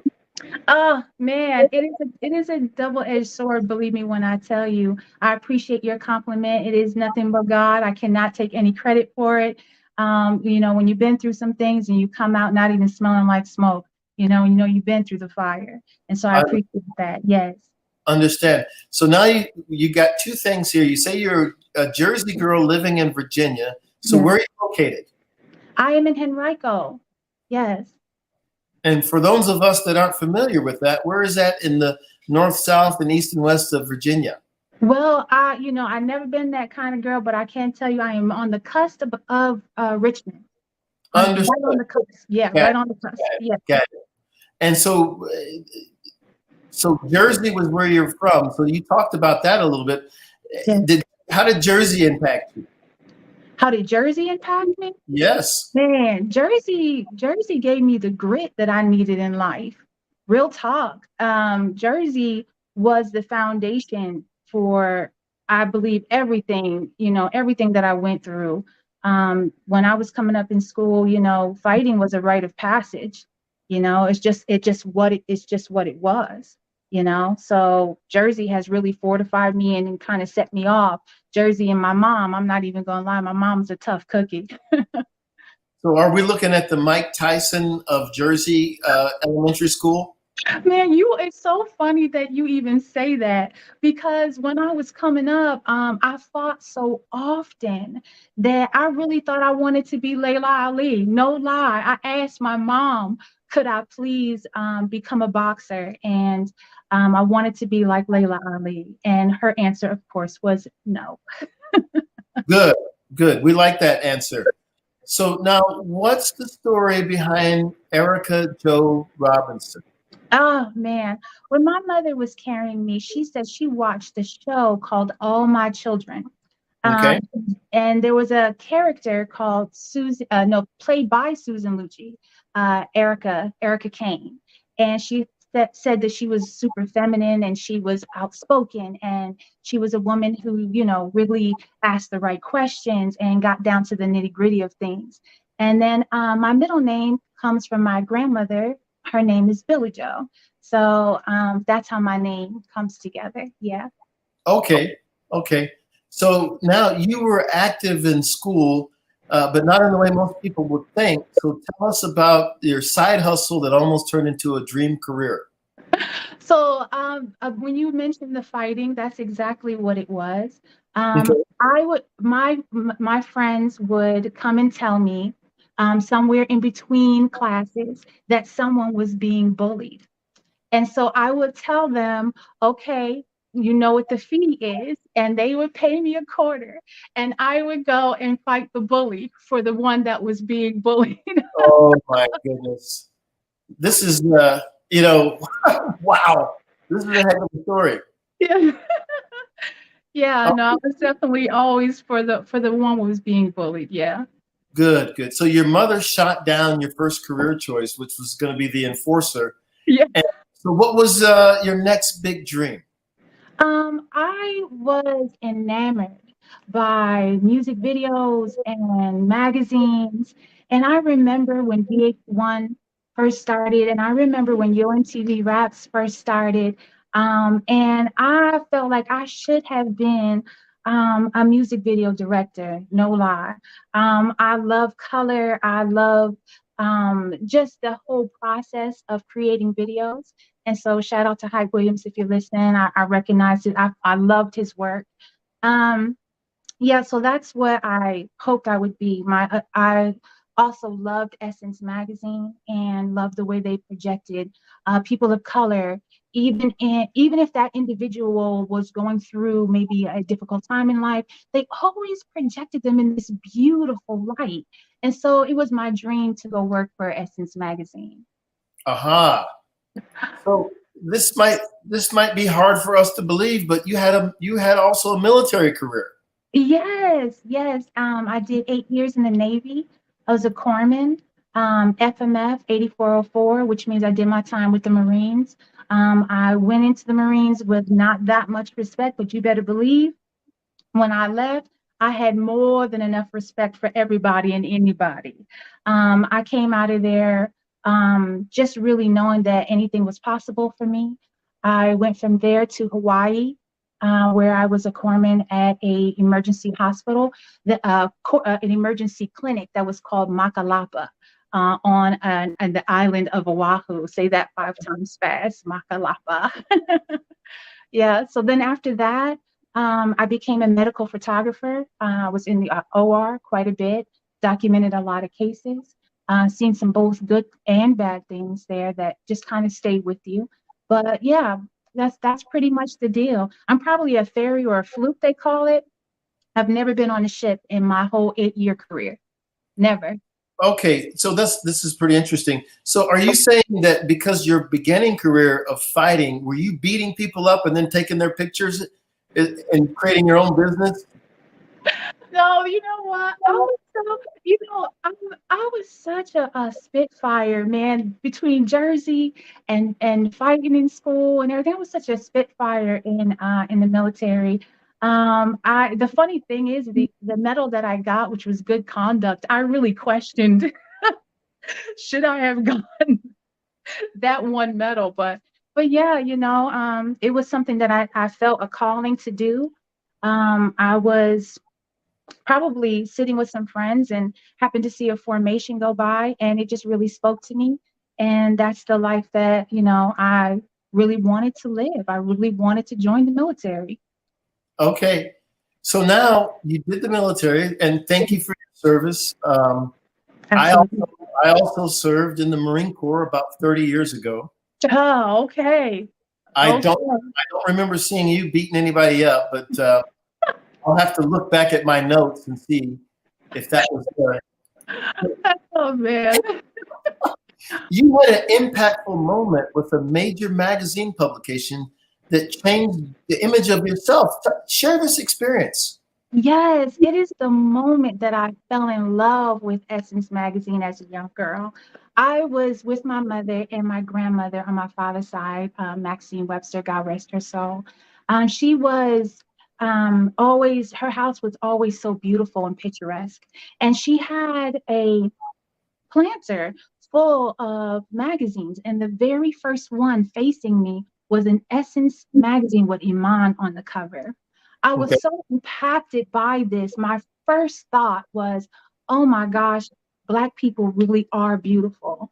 And that statement comes from the idea that I'm sorry, my grandson's trying to come here. His grandma talking. But that idea really came from me growing up in predominantly Caucasian schools and always being aware of the fact that I was Black in these schools and that I was judged for my skin color, and 9 times out of 10 negative. So I was surrounded by my family, of course, but no one was really like the high fashion that of Essence magazine. So when I saw that Essence magazine became my Black community, along with Ebony and Hype Hair and Jet, they were my secret place where I learned so much about femininity and strength and power and Blackness. So yes, that was my impactful moment. I love it. I love it. So what popular TV show influenced your first 2 businesses along with magazines? Okay, so remember I said that I loved music videos, right? And so I was always watching them. 106 in Park was the blueprint for ITM Live, one of my first businesses, where we went and we would gather artists and give them a platform to perform and to practice. And I really enjoyed 106 Parks. I really just sat down because I had no way to, at that time, I had no way to learn about that business from behind the scenes. All I had was what everybody else was seeing on TV. So what I did was I would just sit down with a pen and paper and just write down every single thing that was happening, from the opening of the show, the number of videos, the way they spoke, what they spoke on. I just really modeled ITM Live after that. Okay. Yes. So what do ITM Live and G1 stand for? ITM stands for Inside the Music, and G1 stands for God First. Oh, okay. Okay. How did you find the artists for ITM Live and the contents for the G1 magazine? Yes. We would find these underground hip hop places, like where people were performing. And we would find these hip hop artists that were Christian artists that were bold enough to perform in a secular venue. And that brought like an incredible swag, because at that time, hip hop wasn't accepted in the church. It was just really frowned upon and really looked down on. But we knew that hip hop was the way to reach the youth. And so that's how we did that. And then we would get that content for the magazine from the shows that we did. So that one magazine reported on ITM Live. They went together. Okay, that makes sense. What was the story behind ITM, and what did you learn during the first year of business? I learned to stay the course. Right. I learned to listen to the still quiet voice. I learned that no one else could see my vision but me, so be careful in sharing it. And be strong when you're sharing it, because people, when they hear a good idea, they want to adapt your idea to their thought process. I learned that, trouble don't last always, and that if you keep going, something good is going to happen. You just got to keep moving and keep going and keep being creative. That's absolutely right. So having said that, tell us, we can see it and hear it now, but just delineate, what are your strengths? And then we know you're a superwoman, but tell us some weaknesses, because we don't want to. No, you're so good. You're so good. My strength became one that was quick on my feet. At the show, sometimes an artist wouldn't show up. So I would go through the crowd and talk to our different artists that I knew, because the artists would come to see artists to perform. Right. And so I would just tell them, hey, you got your CD, you on in 5. You know what I mean? Go get your music. You on in 5. I got an open spot. What I found was my weakest was, ironically, public speaking, getting up on that stage, grabbing the microphone and speaking to everybody, because I just didn't like the sound of my voice. Nobody does. And I think sometimes when we hear our voice, we're like, I can't believe that's me. That's what I sound like. But the truth is, we all sound like something, and we hear ourselves in our own head. And the voice projects out, but when we hear it on a recording that comes back, or a lot of times we've never seen a picture from us from behind or at a side angle. Like, who's that? It's like, that's you. So, right. So after making it for a full year, you wanted to celebrate your hard work. What did you do, and what was the thought behind the process of that strategy? After a year of that constant promoting and that constant presence, BET Awards was doing their advertisements because they were about to come on. Sure. And I thought, this is it. ITM Live Awards. And so that's what we did to celebrate that year, because every artist wanted to, give their acceptance speech. And so, that's just definitely how that came about. And once again, I sat down in front of the award show. I believe Beyonce was sashaying around in this little silver mini skirt that she had, and Jay-Z, I think they were performing Crazy in Love. And I just took notes on the whole thing. And that's how that happened. Free school is what it was. No, I understand. This is, the crowd is listening to this and they're going crazy. So what is that? Was that the biggest moment, or is there another big moment with ITM Live and G1? I have to say, I didn't recognize this big moment until after it had passed. Yeah. But I don't know if anybody knows who the artist Bizzle is, but Bizzle came on. He was one of our artists before he made it big time.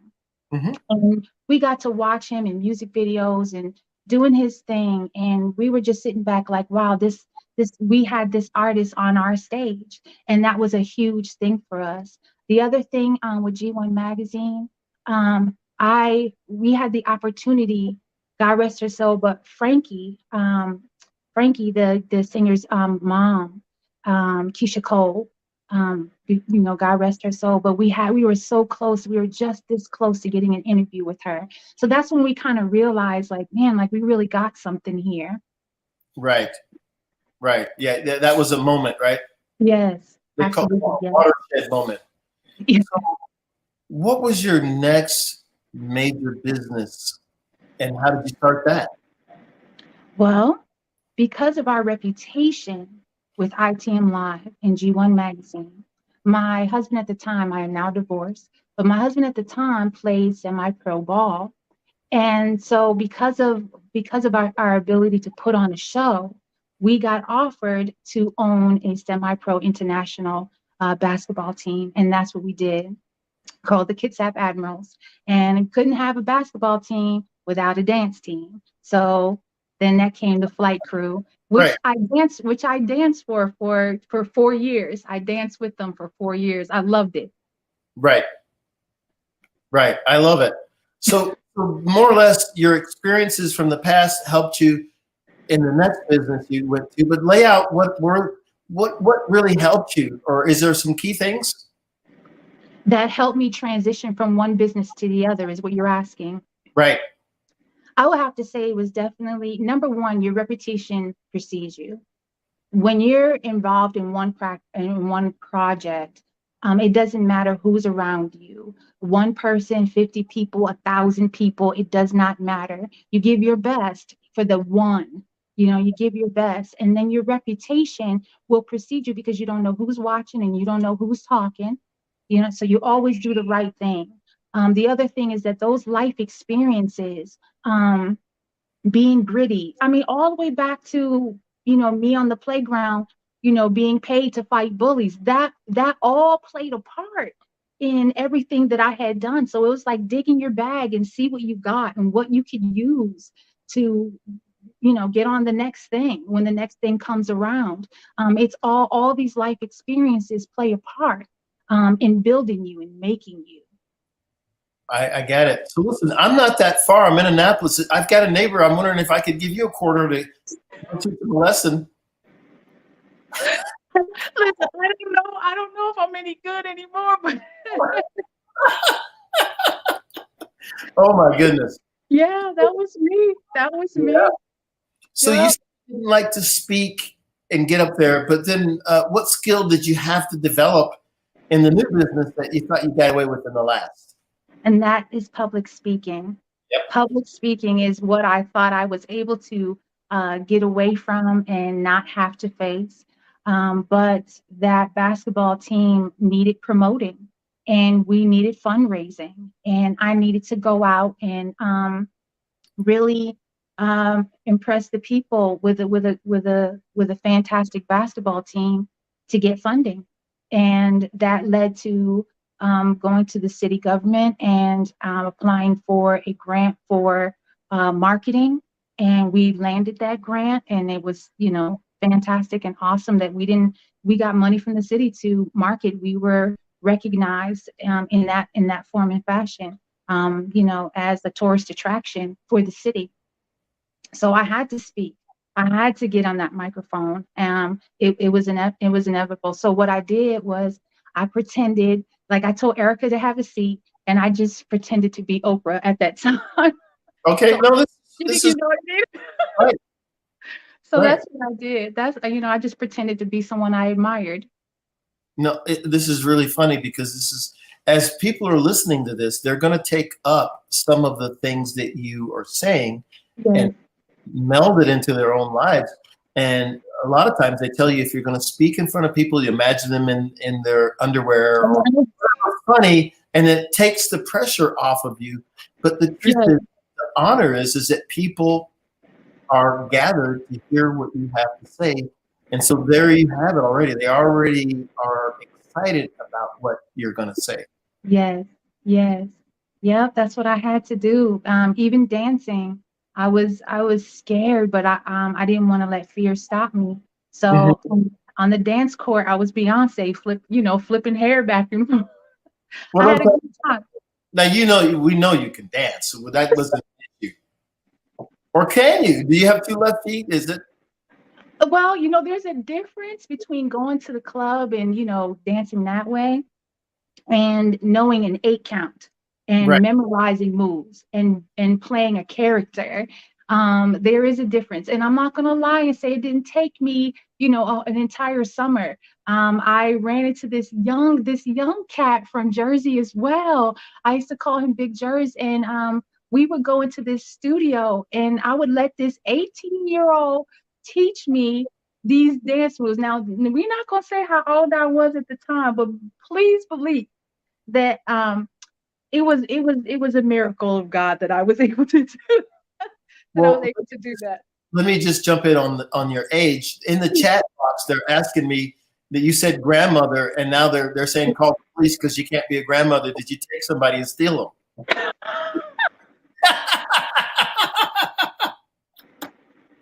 So, you know, we don't know what to think now. Oh gosh, yeah, no, you know, I'm definitely old enough to be a grandmother. My genetics have allowed me to appear, you know, like I can hang with my daughter and I get asked if we're sisters, you know, all the time, you know, all the time, you know, it's joy. That's what I can say it is.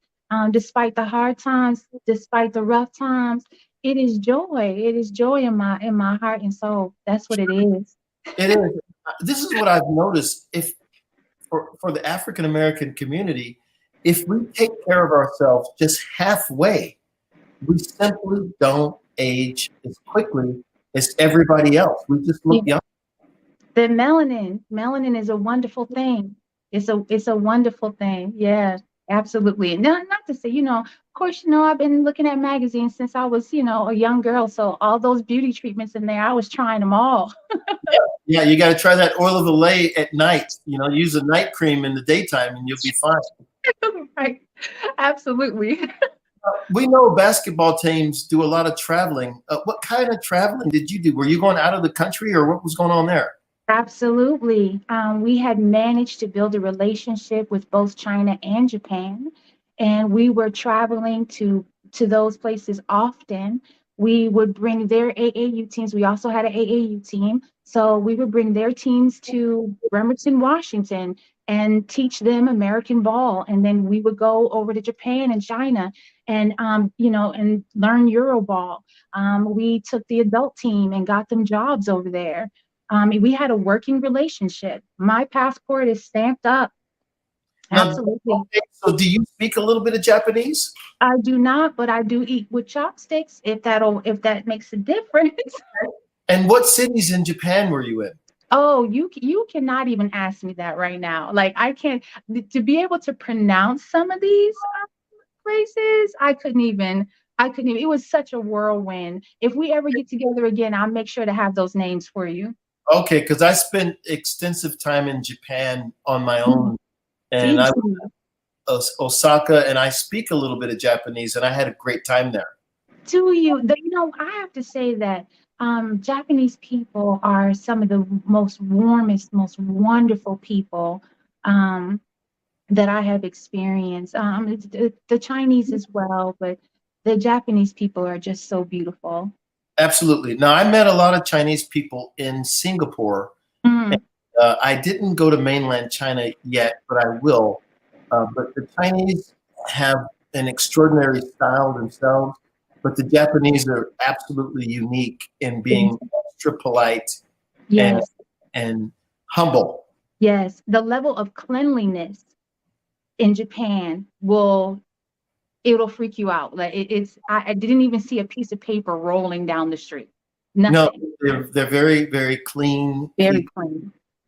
Okay, so here you are traveling all over the place. You're eating sushi. I think. What did you learn about the basketball life that's different from here in the States? Or is it different? Yes, great question. In China, the gyms are full of cigarette smoke. Really? Yes. We would we would be playing in the gym, and there would be like a haze of like cigarette smoke, like this thick at the top. And everybody just smokes. It's like it's not even a big deal. Like everybody just smokes. And it was really interesting to feel celebrity over there. They would shut down entire towns for us to come through, and armed guards along the city entrance for us to come through. And the children, we would buy candy from the local store and just have like buckets of it. And the children would just run from every direction. And I mean, it seemed like thousands of children were, you were signing shirts and taking pictures. And it's just a really warm and welcoming experience. It'll have you questioning, what are you grateful for? It was just an amazing experience. I don't know. We actually went one year, came back the following year, and one of our players was plastered on the side of a bus as it rode by. We were just like, oh, okay. You know what I mean?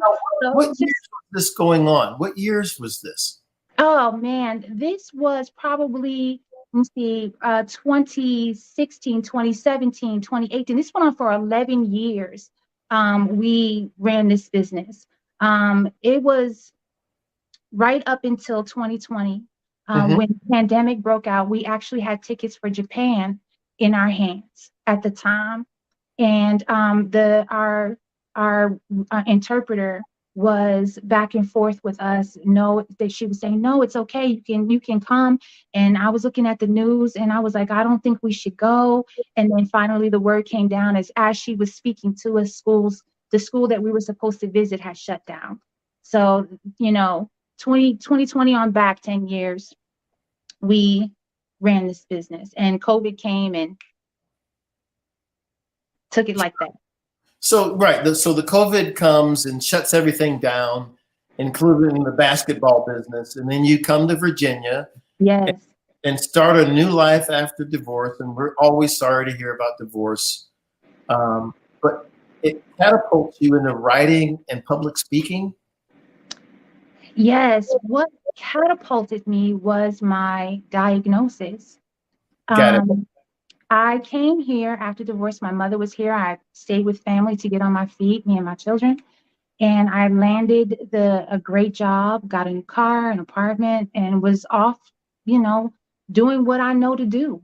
And probably a year and a half into working, I was diagnosed with stage 4B cancer. And at that time, I was the healthiest I had been. Because of the divorce, my mind needed to change about some things. And so I was listening to quite a few motivational speakers. One of them, I named David Goggins, that I really enjoyed. A lot of people, say he's really harsh, but that's the kind of talk that I needed at that time. And him, and along with a few others, Eric Thomas, just to name a few, talked about this 1% and being up before the sunrise. And so I started getting up at 4:30 a.m. every morning to work out. And I loved it. It was the challenge. It was where I realized and recognized how to cross the bridge from who I was to who I wanted to be.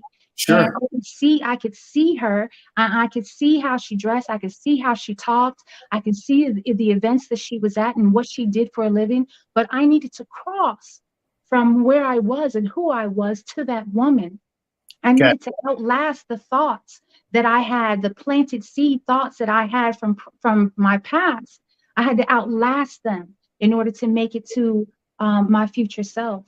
And around that time, after I had been diagnosed, I think I had my 12 rounds of chemo, lasting 3 days each. I was stage 4B, like I said. And I was the closest to death, and I looked the healthiest I had been since boot camp and being with the Marines. And my aunt connected with some of the ladies from the Her Story 2 anthology, Bev Brooks, and that connected me to Carolyn. And it was a release. It was a beautiful release. It was only a 1,000 word submission. And after I got done, I felt like that wasn't enough, and that I needed to continue writing. And I also felt like I wanted to share my process of how I got over, how I outlasted my old self to walk into the new self. This is brilliant. And I think that what I'm loving about what you say is that some people think that a blow, a public blow, or something that happens to you defines you and crushes you. But no, you've got to come back every time. So we didn't read all of your introduction, but the analogy of the grapes that get crushed to make the wine, or the wine that the olives that get crushed to make the olive oil, and Yes. this molds you into a caring, holistic person, because we have to have these adversities everybody's going to go through. Yes. And effectively, we're all going to perish. Can't get off the planet without it. You can't get off the planet without. I'm working on something, but I don't know if it's gonna, well, I'll let you know. Please do.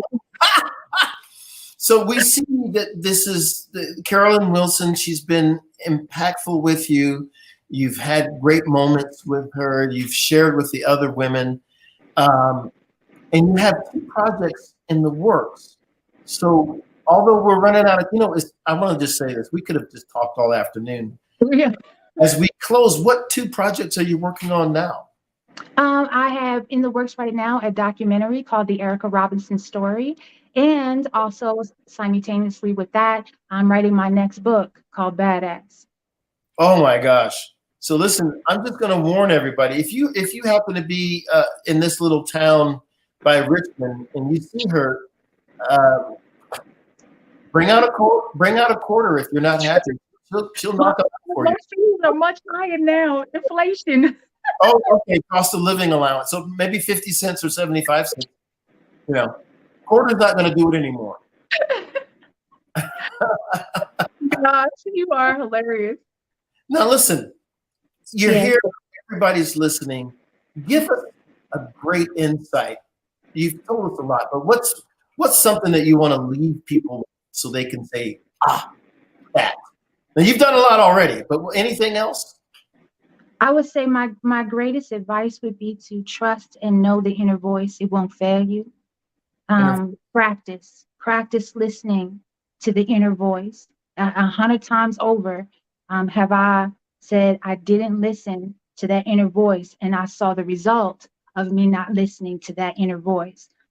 So that is across the board, whether it's your business, whether it's your family, your job. It does not matter what it is. Practice listening to that inner voice. It will not fail you. It will not fail you. That is God given. I want to add in on that. I have a lot of times when the quiet little voice will say, hey, go and X, Y, Z, whatever it is. Yes. I used to just bully that voice and just tamp it down and go, I'm busy, I'm heading here. And then I started to go back and check and do or make a call or say something to that person, inner voice. And that inner voice is wise, but it's a very gentle voice. And so you have to be clear and really open to hear that voice. So listen, Erica Jo Robinson, listen, it's obvious we could talk to you forever. I appreciate it. And nobody believes that you're a grandmother. So we're gonna call the FBI and find out if that's even possible. It is true. All right. I know you wouldn't lie to us on Sunday. So look, do you have a website or a way people can contact you or follow you, or what? How do we keep? Where's the fan base going to be able to follow? Well, on Instagram, it is Miss EJ Robinson. And also my website will be coming live in just a few short days, and it's also Miss EJ Robinson. So just look out for that. And you can also email me at missejrobinson@gmail.com. Miss EJ Robinson at gmail.com. Yes. Well, listen, I really want to thank you. This time has just blown right by, and it's been a pleasure. Absolutely. You've inspired us. We've learned. And I will say what Dr. Kelly always says, and we know it's true. First of all, thank you for coming.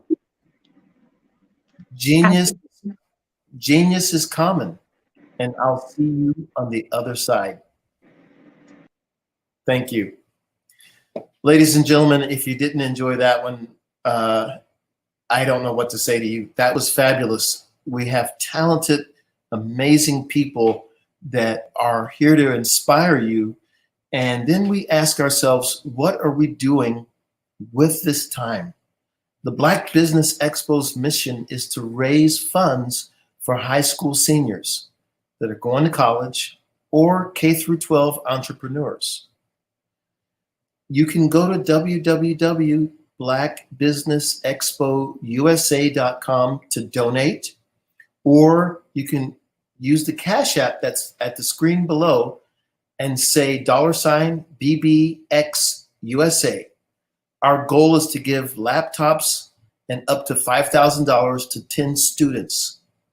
And the students can also register online at www.blackbusinessexpousa.com. Every dollar counts, so we want to remind you to donate, and let's change people's lives. We also want to thank the sponsors, which are NC100, Moody Capital Partners, Suede Soul, Lotus Ritchie Coaching and Training, Carolina, Virginia Minority Development Council, Step Management, BHS and Associates, Margie McLean Foundation Incorporated, Genius is Common, Earth Essentials, Melanie Shani Global, Executive Women's Success Institute, The Quality Coaching Company, Superwoman Business Services, Creative Force Studios, Lee Entertainment, Artistic App Design, and Black Business Expo USA. Genius is common. I'll see you on the other side.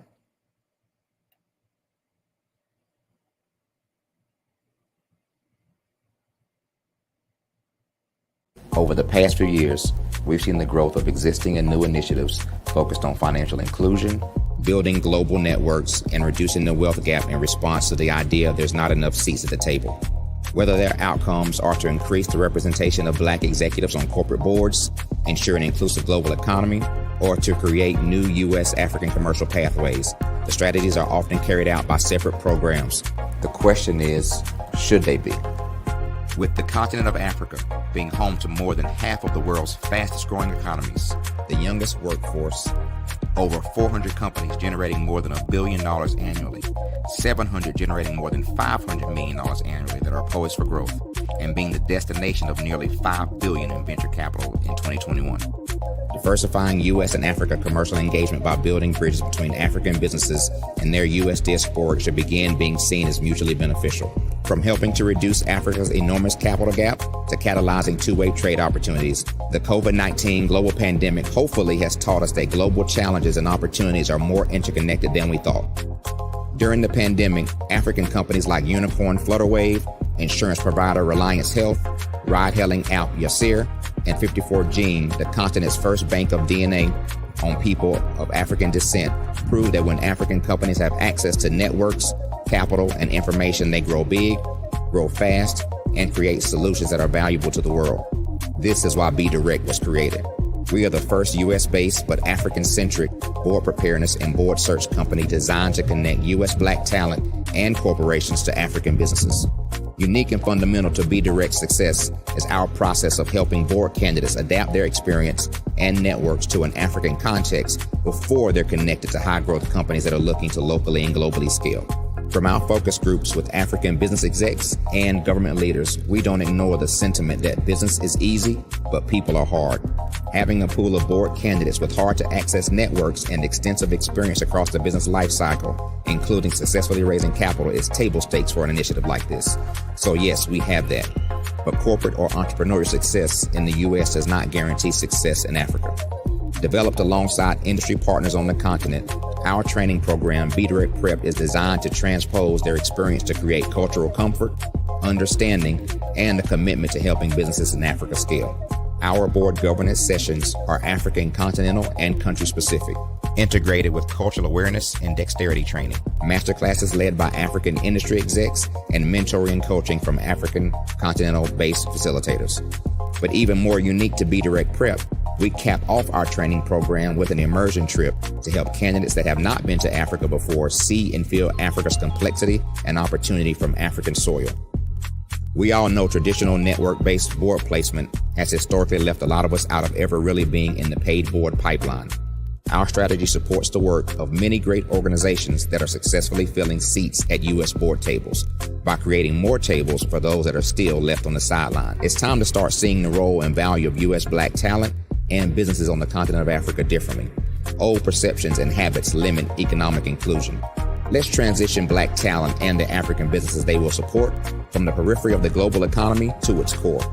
Living in a global lockdown, we all know now how fast local and global economies can change and see the value of having businesses that hire, strengthen local value chains, and even grow globally. Status quo in any form holds back progress. We must democratize U.S.-Africa commercial engagement by socially and economically connecting cultures that have long been disconnected. It's time for Africa's U.S. diaspora to redefine their global value by helping African businesses scale continentally and globally.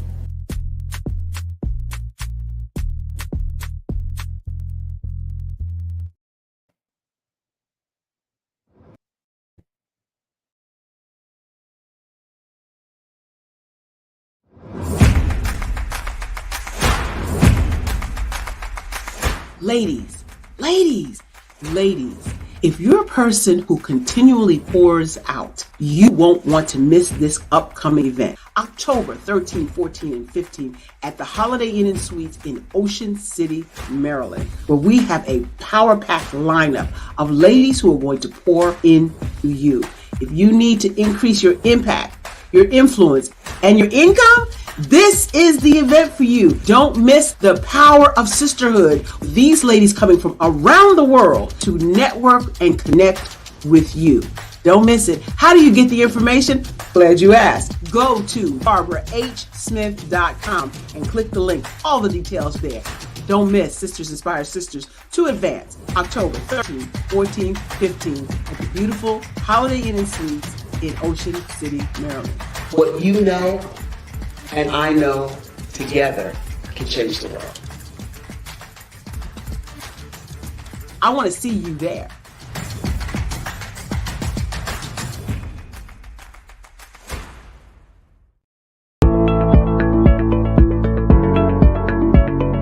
Prepare for what's coming and dominate in economic winter. Stand strong and thrive by showcasing your great products and services globally through the Black Business Network. Art to me is a creative expression of something from nothing. You know, it explodes onto the canvas, or it explodes on in my work. One of the things that I try to do more than anything is I try to just give the lines and the movements and emotions and expressions into what I do. Art really means to me a chance to express how I feel deep down inside. Most of my art begins as a thought that I might have, you know, whether it's sports, whether it's history, whether it's a woman or a man. It pretty much starts as an idea of thought before I get into the actual image of what I'm going to draw. I do a lot of historical pieces. I was a history minor in college, and I love to do history pieces. And a lot of times I'm thinking about history, and then I try to make that history impact you as you look at it. That's one of the reasons I do pictures so large. People ask me, why do I do pictures so big? And I tell them, I want the piece to impact them as they're looking at it, to kind of dominate them, dominate their space. And most of my pieces I try to do off page. I don't try to do anything that's going to be in those four corners, or in a square. And I want your imagination to be a part of the piece that you're looking at.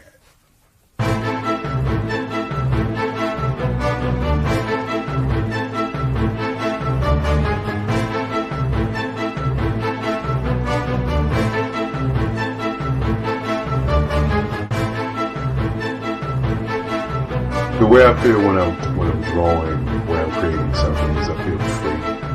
I feel like there's an anticipation of something that's going to come. I try not to draw first. I try to draw second. And what I mean by that is I try to allow myself to kind of get into the piece and just relax. Sometimes I miss time. I'll draw 2, 3 hours, sometimes 4 hours. And while I'm drawing, it's just a free. I just feel free. I mean, I feel like time stands still.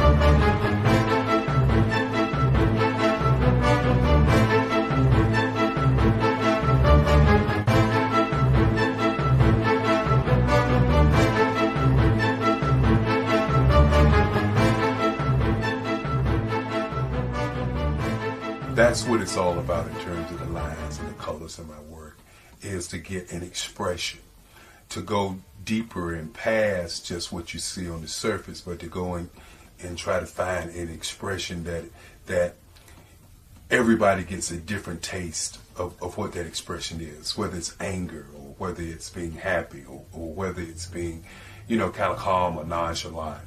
That expression that people take away from the piece is the most important part of what I do as an artist.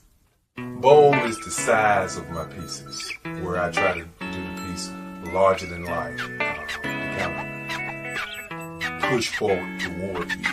That's what the boldness is all about. It's not so much about the lines, it's about the size.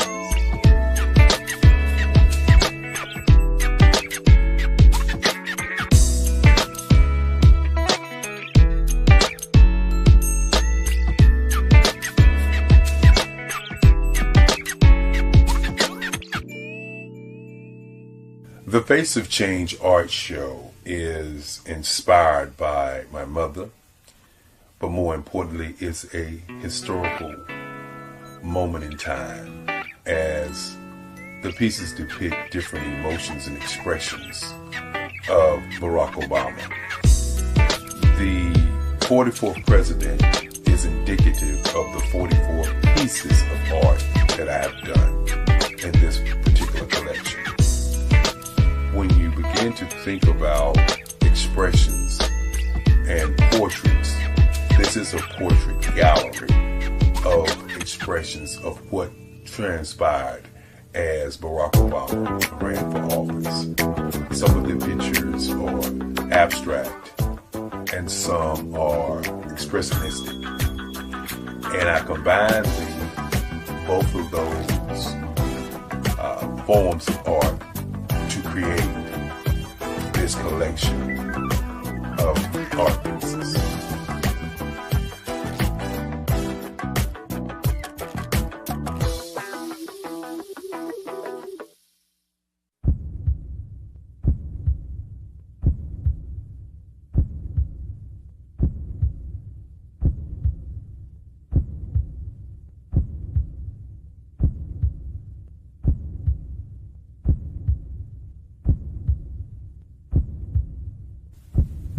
Overcomer, brilliant, ambitious, motivated, awesome, Obama.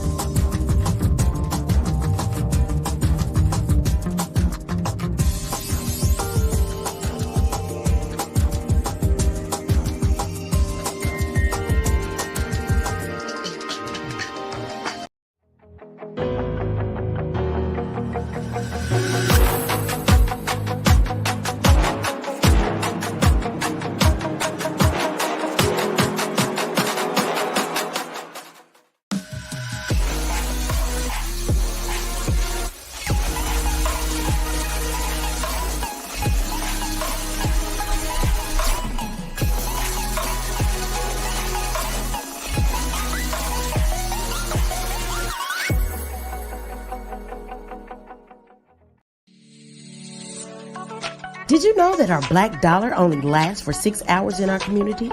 Yet other communities, their dollars last for 19 to 30 days.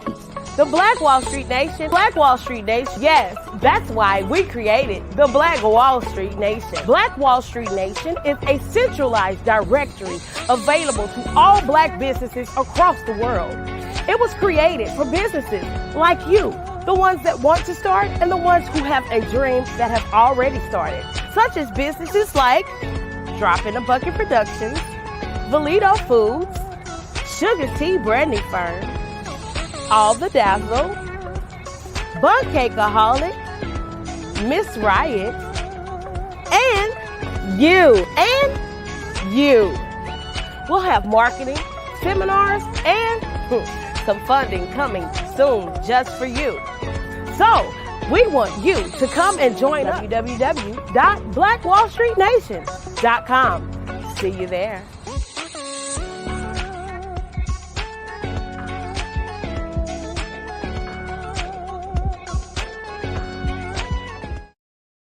Phenomenal Tanya T. Wise, who is here from the great state of Maryland. Tanya, welcome and thank you for being with us today. Can you indulge our audience a little bit and tell them just a little bit more about who you are and what it is that you do? Well, I love being able to talk to people and have a magnetic attitude, being able to just show them. So I always like to say, level up is Coach at Tanya T. Wise here.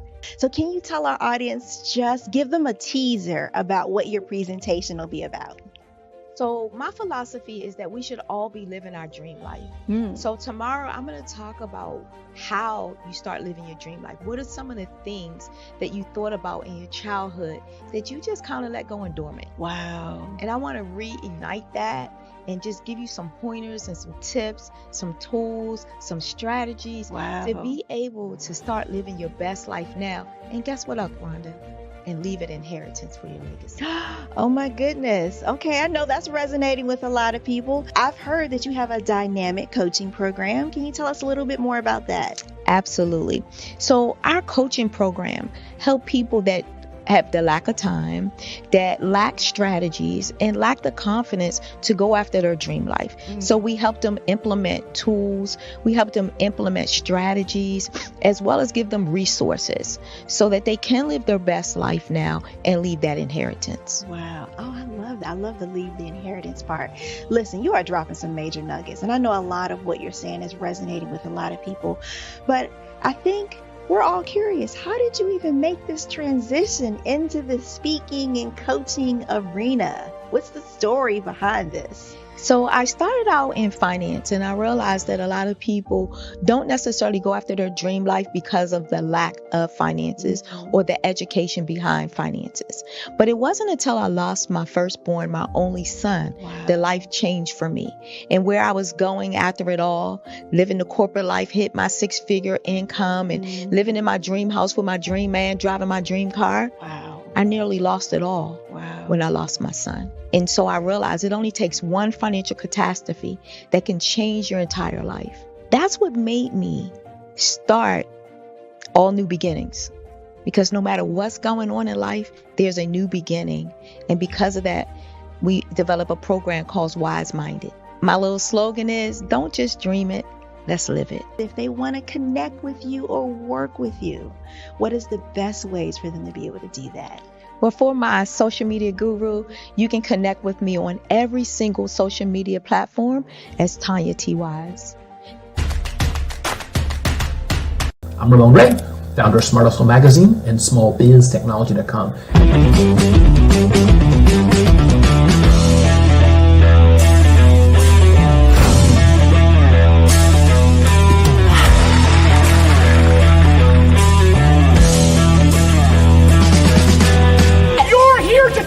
To celebrate small business success.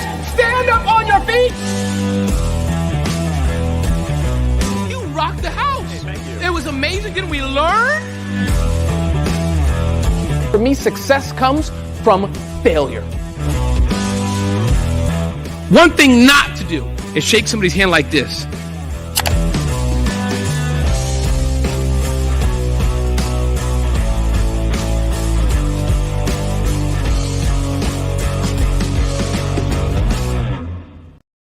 I'm Kennedy Harris. My genius is being an entrepreneur. I'm the CEO of K-Lock, a company where I develop my very own line of kids supplements.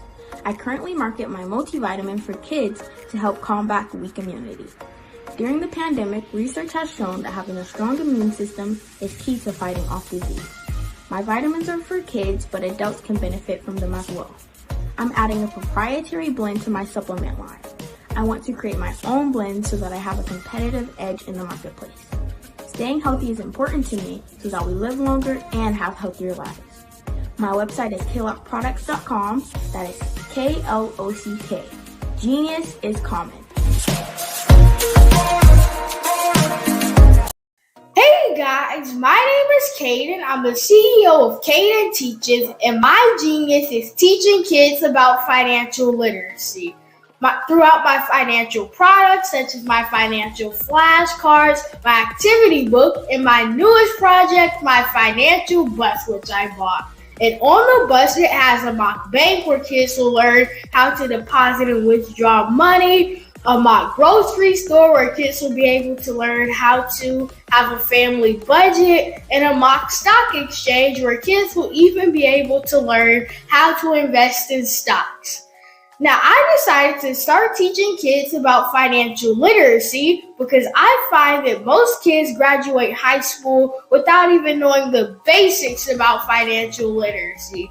And I feel if I were to teach kids about financial literacy, that I would be able to help kids tap into their genius. And I actually learned about financial literacy to my dad because I would go to business meetings with him and I would always see that they were talking about financial literacy. And at that point, I didn't understand what financial literacy was. So I took it upon myself to learn about financial literacy and teach it to kids in a way that they could understand. But I want you guys to help me help kids tap into their genius by going to my website, cadenteaches.com, and you can sew into me in my financial bus by going to my GoFundMe link. And remember, if Caden can, you can too, because genius is common.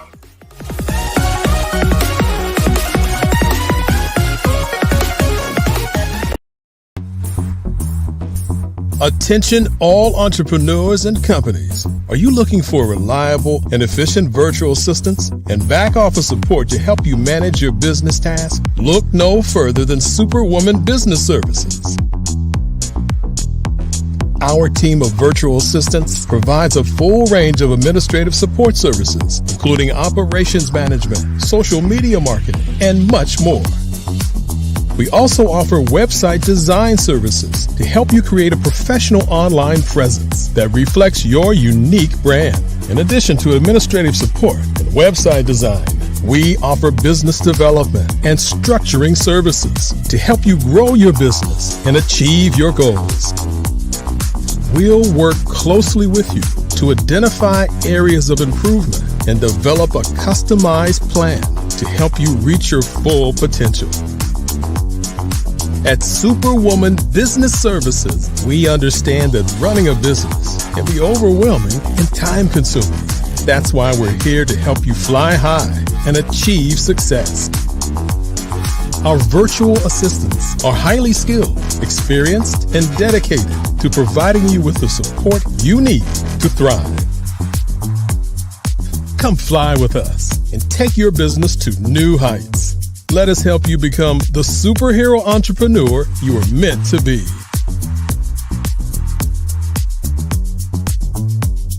Contact Superwoman Business Services today to learn more about our back office support services.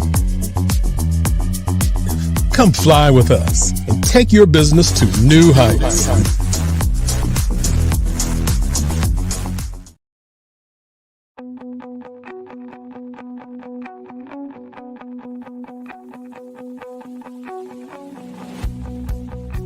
I am Black Business. From the moment I wake until the time I sleep. Yes, I am Black Business. I am Black Business. Tell me, are you Black Business? I am Black Business. Do you support Black businesses? Listen, I support Black business because I am Black business. Black Business Expo, one of the largest business showcases in the history of Black business in the world. The world!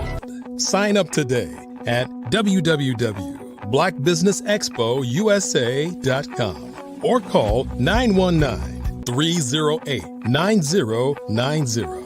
I am Black business.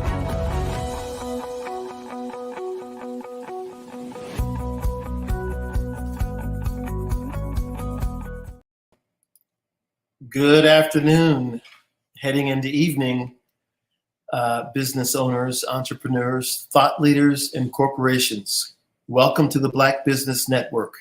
My name is Charles Cathcart. I am the CEO of African Diaspora Maritime, and I'm your business moderator for this afternoon on the Black Business Network. The Black Business Network is a 24-hour business network showcasing Black businesses, business owners, entrepreneurs, and thought leaders worldwide. We have speakers from North Carolina, London, Singapore, Africa, Japan, and cities all over the United States. The Black Business Network is a global community sharing its business knowledge to empower, inspire, and educate businesses about business. Today, we have a special treat. We have Dr. Sharon Hunter-Rainey, the Managing Director of the Equity Research Action Coalition, housed at the Frank Porter Graham Child Development Institute at the University of North Carolina. The coalition is a multidisciplinary, multi-generational collection of researchers conducting original research and reanalyzing published data using an equity lens to influence public policy to ensure all children have access to resources they need to thrive. Her work has addressed equity in varied settings for decades. She is a founding member of the Black Women's Managers Initiative at Procter & Gamble and currently co-chairs the Advocacy Committee for the Carolina Black Caucus. Without any further ado, ladies and gentlemen, Sharon Hunter-Rainey, PhD. Welcome to the show. Thank you, Charles. I would like to share some things with you from I call myself a recovering professor, but we hear people throw around the word strategy a lot, and it's not always in context. So I want to share, I think I fit into the category of thought leader, but I want to share a little bit about what strategy is and what strategy isn't. And one of the industries that I follow, because I'm a reader, is libraries, the literary publishing industry. And so you'll hear me refer to examples and scenarios in that setting that are pretty different from the work I do on a day-to-day basis now. But this is something that I've put a lot of time into over the course of my career since I finished the doctorate. But I want to start out with defining strategy. So strategy is the action plan for competing successfully and operating profitably. And it's based on a set of decisions that you make. So according to Jan Rifkin, you commit to specific actions with the strategy, but those choices also imply what is excluded. So for example, in higher education in North Carolina, one of the things that we explicitly don't do is remedial education. The state has made huge investments in community colleges. And so that's why the four-year institutions are like, no, we don't do remedial. There's a very well-known article, What is Strategy? And it was written by Michael Porter the year of the Atlanta Olympic Games. But the basic definition that he shares is strategy is creation of a unique and valuable position involved in different activities. And the basis for those actions comes from three different sources, if you will. One is serving a few needs of many customers. Another is meeting the broad needs of a few customers. And then the last option is meeting broad needs of many customers. And so the few of many might be a place like Ulta Cosmetics. Broad needs of a few may be a specialty grocery store. like a place such as Wegmans. Not everybody's going to go to the Wegmans, but they have prepared food. They have a little restaurant. There are different styles of restaurants in Wegmans, but it covers the needs of a select few that actually shop there. The broad needs of many customers, the best example I can share is Walmart, where everybody can find something they need in Walmart. If it's something to wear, something to eat, and everything in between, household items, household cleaning supplies, things for your car. But Walmart is the best example of broad needs of many. There's another approach. Are you sure you have a strategy? Are you sure you have a strategy is looking outside, but you're looking outside and trying to figure out how are we going to meet our goals? And so there are 5 areas that matter. 1 is arenas. The next one is vehicles. The 3rd is differentiators. 4th is staging. And 5th is economic logic. So arenas, it's what product categories do you compete in? So when I talked about Walmart is in a lot of different categories because it's got all those things I named before. The market segments, Walmart can probably provide something for every group of people. If you take a quick look at higher education, there are certain segments of the market that appeal to certain groups of people. So there are people who might want a certification. So they may go to the community college, get the certification, and go straight to work. There is nothing wrong with that. We've been targeting a lot of people into 4-year degree programs when what might match what they're doing is what's available at the community college. There are geographic areas that people pay attention to. And so some things are local, some things are national, and there are other things that are global. There are universities that have a local presence. So I'm in Durham, North Carolina, and one of the schools in Durham is North Carolina Central University, which is an HBCU. Another school in Durham is Duke University. Duke has a main campus here, but it's also set up a satellite campus. And what is happening with the satellite campus is they're taking people from the United States who go and collaborate with partners in Asia to make it happen in those places. The core technologies matter. And I told you earlier, I pay attention to publishing and libraries. In my day, when I was growing up, I used to go to the local library and like to find things. You would look in a card catalog. Now, the library may not even have physical books. Some of the content is digital and it's lent out, and you never actually have to go to the library to borrow the book, read the book, and check it back in. So you can do it all from your home. There's also different stages to the value creation. So every time something moves in the value chain, if you will, there's something that people are willing to pay for. At the beginning of the pandemic, when things were shut down, one of the businesses that really took off was DoorDash. And it was because people wanted food. They weren't necessarily going to go out and buy the ingredients. And even if you went out to try to buy the ingredients, it may or may not be there. DoorDash was doing a service for both the restaurants that were closed, so there was not foot traffic, but is also providing a service to the customers, the end users who wanted food to eat but couldn't go out and necessarily buy the ingredients or go sit in a restaurant during the shutdown. So there are different stages to that value creation step. The vehicles, how are you going to make your money? So sometimes you can create a concept and you can make an idea work. I've seen I used to run an entrepreneurship center when I lived in Tulsa, Oklahoma, and I've seen people with ideas. And when we started, it was an idea on paper. I left that role not quite a decade ago, but more than 5 years ago. And watching those businesses thrive it's amazing. And that's an internal development because people had ideas and they turned their ideas into businesses. There were a couple of people who were already running businesses when they came into the program, but just watching the ones who just had ideas and turn those into thriving businesses is kind of important. Joint ventures are when you have two entities that come together to make something happen. And so you see this sometimes. It happens sometimes in the automotive industry. You see it in retail where they will cross brand something. So it'll be Disney by Coach, but it's two entities, and you have Disney fans who are also Coach fans. So they will pay whatever you're charging for some of these things. Licensing and franchising is not all that common in publishing, but licensing and franchising happens.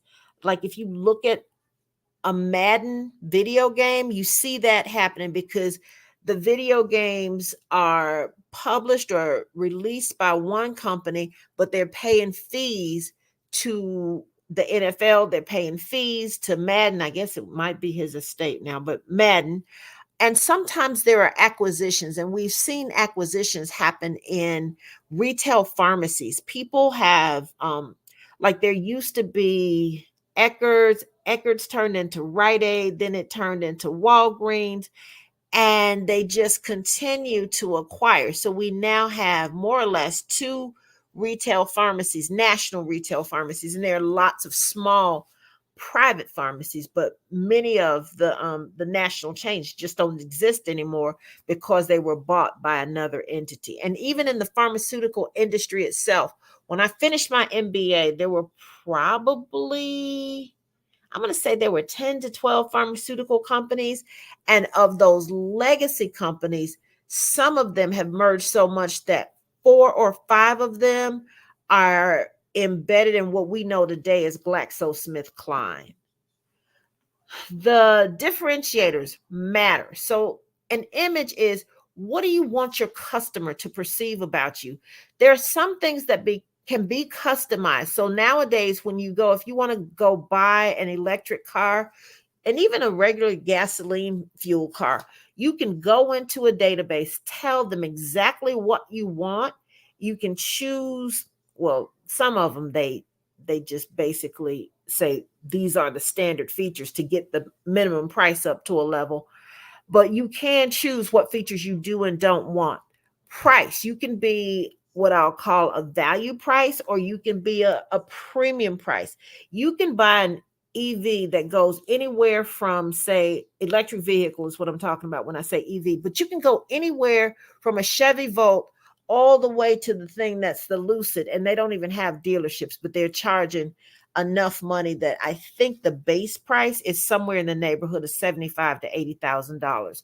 Styling can be a differentiator. When I talked about the example of Disney by Coach, if it's Coach, it's supposed to be leather, and so there's certain features that you can put in there, but the flip side of the styling is also reliability. If you spend the premium to get the Disney branded leather goods, you're expecting it to last a little while. And one of the things that Coach used to do that it doesn't even do anymore is if you invested in the bag would be repaired by Coach, and now they just send it back and say, we can't fix it. So you have to have somebody to help you maintain that reliability.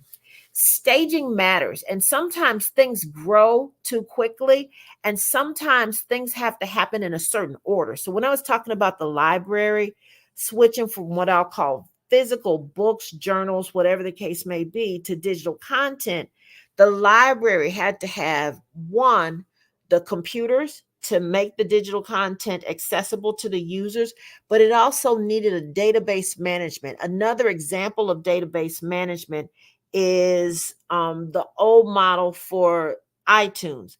iTunes wasn't contributing any value. It was basically giving people a way to organize their music. So Apple hadn't created any content, but it gave you a way. So you first had to have the device, and the original device was the iPod, and then it morphed into the iPhone, and iTunes eventually went away because people had other mechanisms for streaming and organizing their content. The pace matters. We talked about DoorDash a little bit, and DoorDash grew very quickly at the beginning of the pandemic. And then as people were able to get outside, so to speak, things changed, but it also changed the physical locations. I've been supporting local businesses with my restaurant dollars. I tend to buy it and still bring it home, but I've been supporting local businesses, but some of them are adding surcharges and they don't even tell you what they are. I have a church member whose son opened up a restaurant, and he has full disclosure before you even place your order to say, we're going to add this surcharge for basically a living wage for the wait staff. And I'd rather hear what the surcharge is for and know I'm contributing to this or that rather than have somebody spring it on me without saying, this is what it's for. The economic logic is important. Walmart is an example of massive scale. Because of the number of people that Walmart can count as its customers, it can sell you, say, a handbag for less money than the same handbag would cost you at a boutique. And it's getting those low costs because it's buying so much quantity. So it's got the maximum discount on whatever it is. Sometimes you can get low cost from what you do and what you don't do. So there are some places that will tell you, we sell running shoes. They don't sell stilettos. They don't sell hiking boots. They sell running shoes. And because they're focused on that specific area, they get cost advantages. Sometimes there are places that will have premium prices, and it's because they're offering something unique. So there are places that you go. If you go to the Ritz-Carlton, there's a level of service that comes with that stay at the hotel that allows the Ritz-Carlton to charge you a premium. There's sometimes proprietary features. There are eyeglass lenses, and I can't think of the name. I think it's Luxottica, but there's a premium on this lens because it's non-glare, it's high definition, and it's supposed to be incredibly durable. And those are all proprietary features in one lens that people are willing to pay for. When you are making these decisions about the vehicles, the arenas, the economic logic, you got to be honest and you got to talk about what's the situation, where are we trying to go, and the last question is, how are we going to get there? So when you have any organization, it can be the biggest business, it can be a mom and pop that you started last night, but there are some environmental factors that you have to pay attention to. The first one, the central one, is the actual organization itself. And so there are forces and conditions outside the boundaries that affect that organization's ability to get resources and to use those resources. And these external forces vary over time. And we'll get to the SWOT analysis in a minute, but there are opportunities to reach new groups or to enter new markets by enhancing your competitive position. But there are also threats from new competitors. And so when DoorDash got what I'll call the run at the beginning of the pandemic, then we saw Uber Eats, and then there are local variations of all of those. And so that's an example of a new competitor coming into the space. This concept, so we talked about the organization. The organization operates in two environments. The first one is the task environment, which is closest to the organization. The task environment speaks to what the organization is trying to do. And like I say, it can be a mom and pop, it can be Walmart, it can be the federal government. And outside the task environment is another broader environment, and that's the general environment. So within the task environment, there are four elements. The first one is competitors. Book publishers and other organizations that sell databases or distribute journals offer goods and services similar to what's available in the library. The potential competitors might be organizations that aren't currently operating there and could enter in the future. And so when we see people who self-publish books, those are potential competitors to the established Putnam's, Norton, the ones, Simon and Schuster, the big ones that we really know. There can be rivalry, and when there's competitive rivalry, it creates price competition. And that's what we saw happening with DoorDash and Uber Eats. And you can sometimes decrease the prices, but when prices come down, the profits also go down. Another element in the task environment is distributors. The distributors are the entities that make it possible to move the goods and services to the end users. If you've got a really big and powerful distributor, it can limit access by controlling who's in the market. So General Motors used to be a really dominant player in the automotive industry. I was driving along the interstate today and kind of counting the cars that I saw, and there are very few General Motors cars. But back in the day when General Motors was king, it had distributors, and there was a distributor for the radios, there was a distributor for the tires. There was even a marriage for Ford, the Ford family, and I believe it might have been BF Goodrich, which was an American tire company. And that led to a marriage between those families because the tire company was selling so many tires to the Ford Motor Company. Distributors' effects on an environment can be affected if you go and look for alternative distribution channels. And so sometimes you can disrupt that. Amazon is an example of an entity that has disrupted the way books are sold, and they tested it on books because there was really no expiration date on books. But Amazon has effectively become the Walmart of the internet. You can go on Amazon and buy anything. They're selling furniture, they're selling household items, they're selling shoes. They acquired Zappos to sell even more shoes. And so that's an example of the effect that a distributor can have.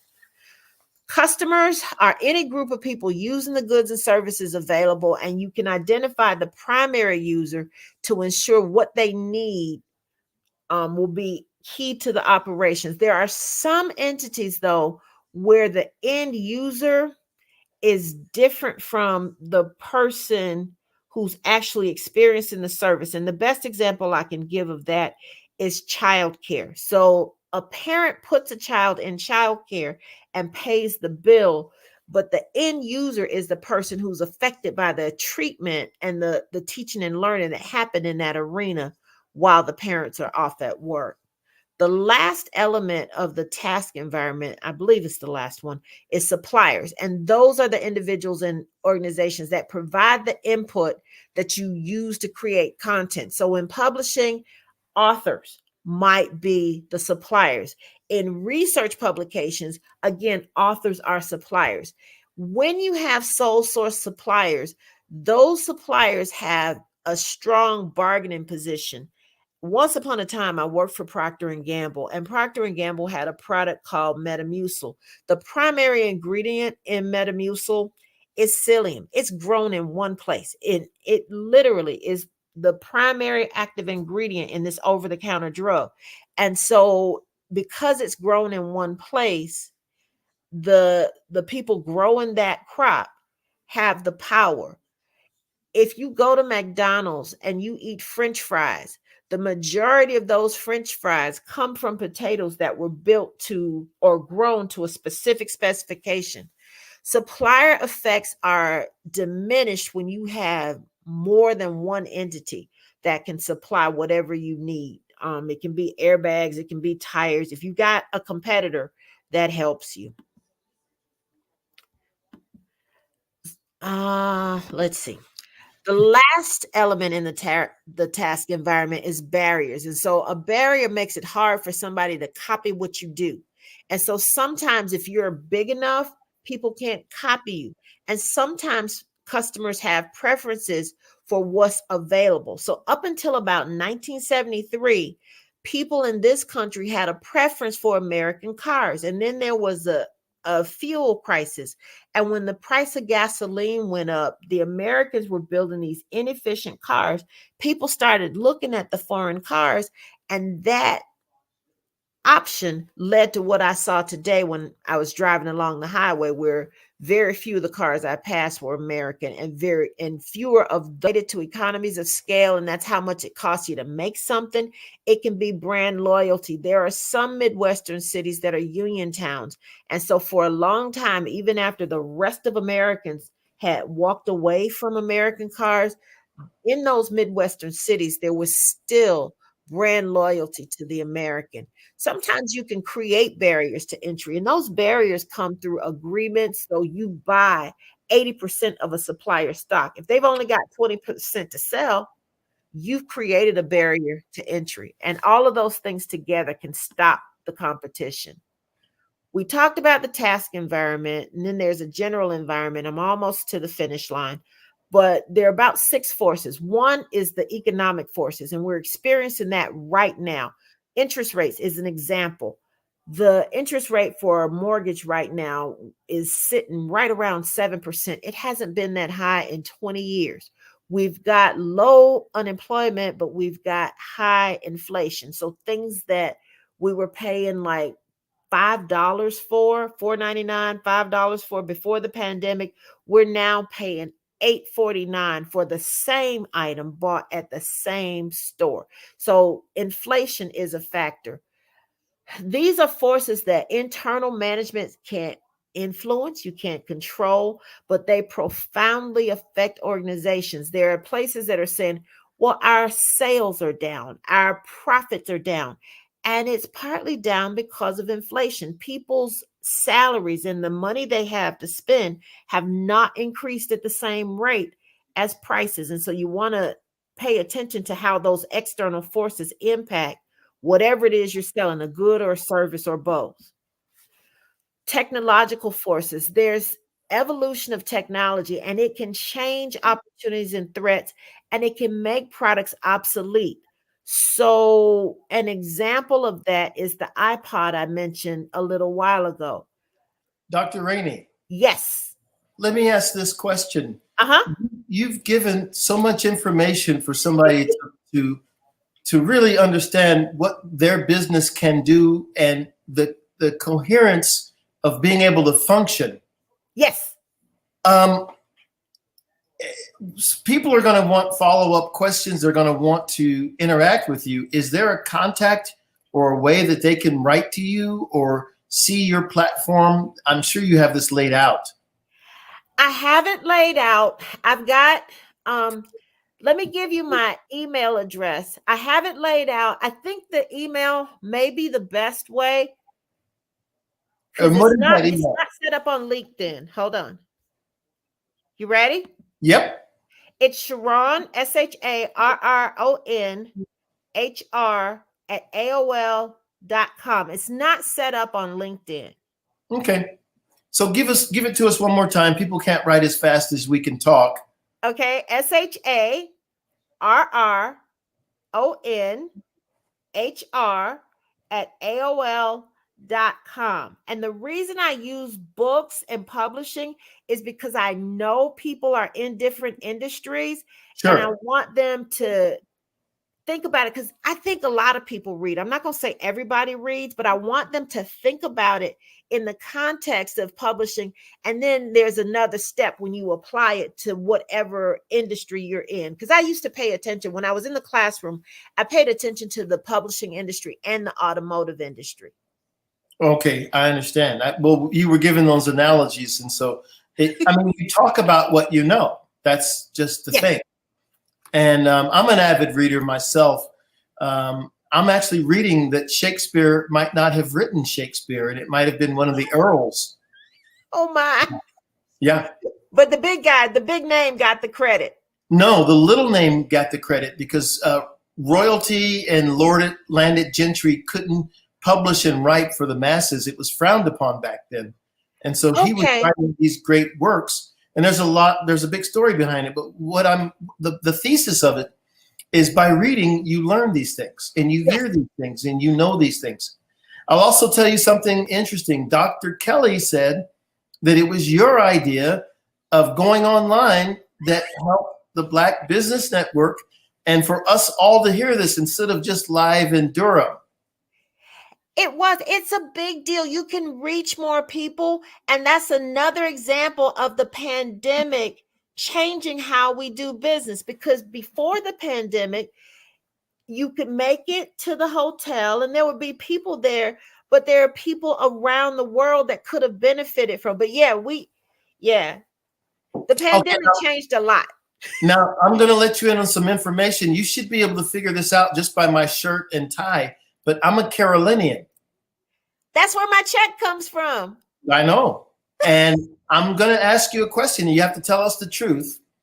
Did you feel comfortable going to Durham and doing these shows with Dr. Kelly? Or did you suggest online so you don't have to get too close to Duke? No. I'm a Duke PhD. I was born at Duke Hospital before the university integrated. I'm one of the few people you'll meet who was admitted to Duke twice. I got in as an undergraduate and I was like, oh, that'll be too expensive. And to date myself, by the time I was a senior in college, it was $10,000 a year to go to Duke. Right. A bargain now. A bargain. Exactly. And I'm a Duke PhD, and my second grade teacher was married to the athletic director who hired Coach K. So I am Durham, born and bred. There's probably not anywhere I would go in Durham and be afraid. This is home. I love it. Now, I am a Carolinian, but I've got on the Carolina blue. You've got on Duke blue. I can see that. I do. Yeah.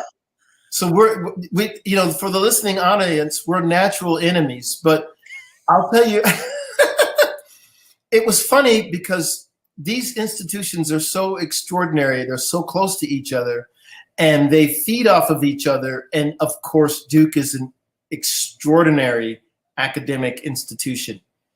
And we know when we hear that word Duke that these are some very high standards.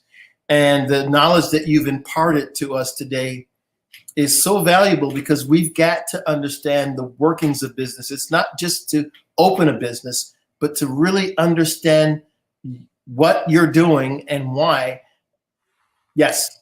That's the key. And that's why, like, people use the word strategy a lot, and the fundamentals matter. I had to learn strategy to be able to communicate with my dissertation committee chair because he was a strategy professor and I was doing diversity, equity, and inclusion. But it became my signature course when I was teaching at NCCU, but I had to learn it to be able to talk to him. And when I watch these former students and some of these businesses they are launching, I am so excited because it started in my classroom. Sure. And the thing I'm loving now is that I remember when someone came to visit me in my office, and I had a bunch of books about my business and what I do. They said, well, you don't have any business management books. And I said, well, they're all in my drawer right by my desk because I grab those all the time. And when you learn business strategy, your business can be supple. You can adjust. You can forecast and see what's coming. And business forecasting is one of the things I love because you are preparing for what you think is coming as studying the trends. Right. So, and you know when to pivot. And that's why I was talking about those environments. So people have an understanding of when to pivot. And the pandemic forced Kelly to pivot sooner than he might have. Right. Well, this is amazing. So when I come down there, because I'm a Carolinian, my parents were born there, my grandparents were born there, and I was born there. So I'll be down, and I'm sure we'll all get together and go see the Durham Bulls. And I'm thrilled to have met you and to listen to this program. It was extraordinary. I've just been taking notes. And Dr. Kelly's vision for the Black Business Network is so inspirational because sometimes we get frustrated in our day-to-day walk. We don't see enough excellent people all the time. And this program is excellent people all the time. And from everywhere. So we're used to it now. We love seeing it. And I want to thank you for coming on and imparting some of your extraordinary resources and intellect and knowledge. And as they say, genius is common. I'll see you on the other side. Thank you, Dr. Rainey. Thanks. Ladies and gentlemen, it's another guest that is helping us, teaching us, showing us strong intellectual capabilities. And all we have to do is look at this and realize the answers to success are there. We know that the Black Business Expo's mission is to raise funds for high school seniors going to college or K through 12 entrepreneurs. I'm sure you've seen some of those commercials. So if you want to donate and support this, if you're enjoying the speakers that you hear, the banter, the knowledge, the things they're imparting, the experience, then go to blackbusinessexpousa.com and donate. Or you can look at the bottom of the screen and for Cash App, and it's the $, BBXUSA, Black Business Expo USA. Make a donation. The goal is to give $5,000 and 10 laptops out to students. And the students can register at blackbusinessexpousa.com. Every dollar counts. We need the help, and we're going to turn more successes by our efforts, and we're going to make the Genius is Common theme common amongst all of us. I want to thank our sponsors for making this possible. NC100, Moody Capital Partners, Suede Soul, Lotus Ritchie Coaching and Training, Carolina, Virginia Minority Supplier Development Council, STEP Management, BHS and Associates, Margie McLean Foundation Incorporated, Genius is Common, Earth Essentials, Melanie Shani Global, Executive Women's Success Institute, The Quality Coaching Company, Superwoman Business Services, Creative Force Studios, Lee Entertainment, Artistic App Design, and Black Business Expo USA. Genius is Common. I'll see you on the other side.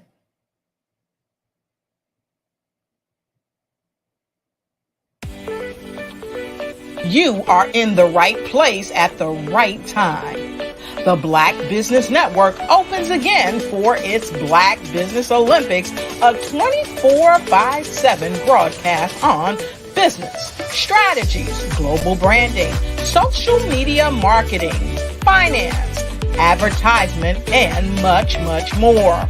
Featuring the top, most powerful entrepreneurs and speakers and thought leaders from all around the world as they gather together for this phenomenal event. Join the Black Business Network streaming live into the metaverse, STEM City USA, Black Multiverse, Pod TV, Roku, Hulu, iHeartRadio, Apple TV, YouTube, TikTok, Instagram, Google Podcasts, Facebook, LinkedIn, IBM TV, Spotify, and Twitch. Tune in today and be a part of this amazing movement. The Black Business Olympics welcomes you.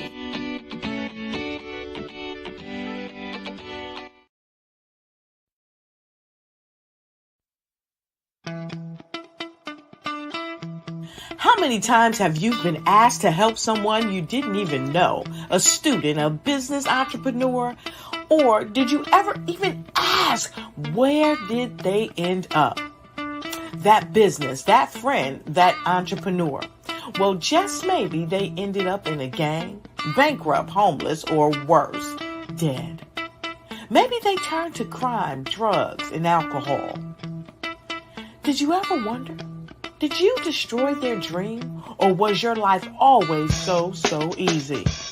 At the Black Business Olympics, we started a movement to help students complete.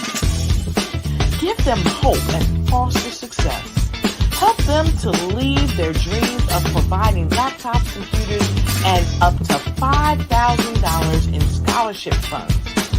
Today, we ask you to help a student, a business owner, or an entrepreneur to realize their dream by sponsoring them, supporting them, and buying from them. Consider this.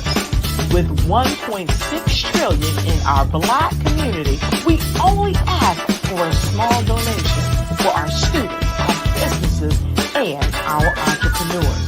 And you can change a life today. So I ask you, what are you going to sit on the sideline and watch our students in high school be leaders, miss out on their dreams from lack of resources? Or are you going to donate to the movement and change their future and yours as well? Give us a call today at 919-308-9090. Change their life by investing with action to the Black Business Olympic Fund. The Black Business Olympics, one of the largest business showcases of Black business in the history of the world.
Dr. Eric Kelly III and a host of phenomenal speakers from all around the globe for this 7-day virtual event that you don't want to miss.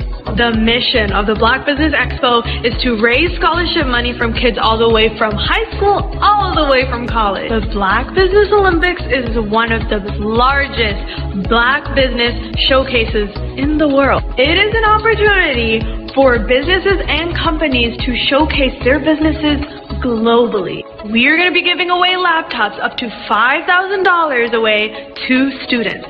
Again, I'm Olivia Appleberry, the founder of 2 Cents Finance and one of the speakers for the expo. I am so excited to see you there. For more info, go to www.blackbusinessexpousa.com or call 919-308-9090 and hope to see you there. I am Black business. From the moment I wake until the time I sleep. Yes, I am Black business. I am Black business. Tell me, are you Black business? I am Black business. Do you support Black businesses? Listen, I support Black business because I am Black business. Black Business Expo, one of the largest business showcases in the history of Black business in the world. The world! Sign up today at www.blackbusinessexpousa.com or call 919-308-9090. I am Black business. I am Black business. From the moment I wake until the time I sleep, I am Black business. I am Black business. Are you Black business? I am Black business. Do you support Black businesses? I support Black business because I am Black business. Black Business Expo, one of the largest business showcases in the history of Black America in North Carolina. Join Dr. Eric Kelly III and a host of phenomenal speakers from all around the globe for this 7-day virtual event that you don't want to miss. The mission of the Black Business Expo is to raise scholarship money from kids all the way from high school, all the way from college. The Black Business Olympics is one of the largest Black business showcases in the world. It is an opportunity for businesses and companies to showcase their businesses globally. We are going to be giving away laptops up to $5,000 away to students. Again, I'm Olivia Appleberry, the founder of 2 Cents Finance and one of the speakers for the expo. I am so excited to see you there. For more info, go to www.blackbusinessexpousa.com or call 919-308-9090 and hope to see you there. I am Black business. From the moment I wake until the time I sleep. Yes, I am Black business. I am Black business. Tell me, are you Black business? I am Black business. Do you support Black businesses? Listen, I support Black business because I am Black business.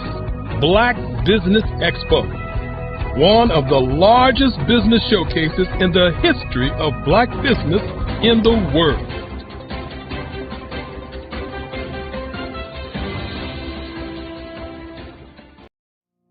Did you know that approximately 333.34 million businesses exist today, according to a report from 2021? And you may be one of those businesses, or maybe you're not in the business market yet, but you're aspiring to be a business owner. Well, guess what? You're in the right place at the right time. Because let's face it, everything is about timing and opportunity. Hi, my name is Dr. Lotus Richey, and I'm the CEO and founder of the Lotus Richey Coaching and Consulting LLC, along with the Lotus Richey Ignite Show. 15 minutes of success with Dr. Lotus Richey, as well as books to boom your business and bring who you are. And today, I want to bring this amazing message to you about the Black Business Network and the Black Business Olympics. See, the Black Business Network and the Black Business Olympics is designed to help people just like you, that's right, that look like me, to take their business to the next level. Not just in your front yard or your backyard, but globally. The Black Business Network and Black Business Olympics is designed not to just help you survive, but to help you thrive.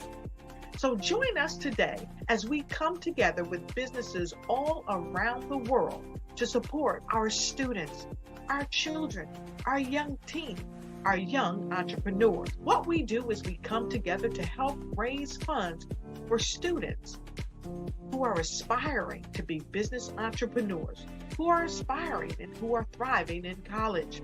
We endow them with a wonderful opportunity to gain scholarship of either a laptop or several thousands of dollars.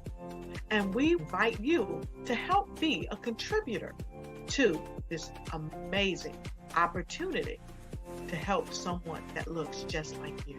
So join us today at our website and let us connect with you and help you ignite and take flight in every area of your life on the Black Business Network and the Black Business Olympics. I'll see you on the other side.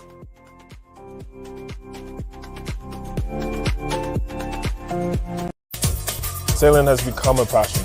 That's what it's done for my life. African Diaspora Maritime, or ADM, is an America's Cup team based in Baltimore. It's led by Executive Director and longtime maritime captain Charles Cathcart. He was a member of the 1992 America's Cup winning team. He wants Baltimore to experience it all. Everybody wants to be on an America's Cup team. So it's known how many America's Cup teams there are. And when this is out already, people are asking, can I be on the team? The effort will take about 45 people and cost some $80 million. Building a racing vessel, launching it, and training the sailing team will be funded in part by sales of merchandise. Branded jerseys for men and women, in addition to donations and sponsorships. Cathcart says he has sponsors lined up already.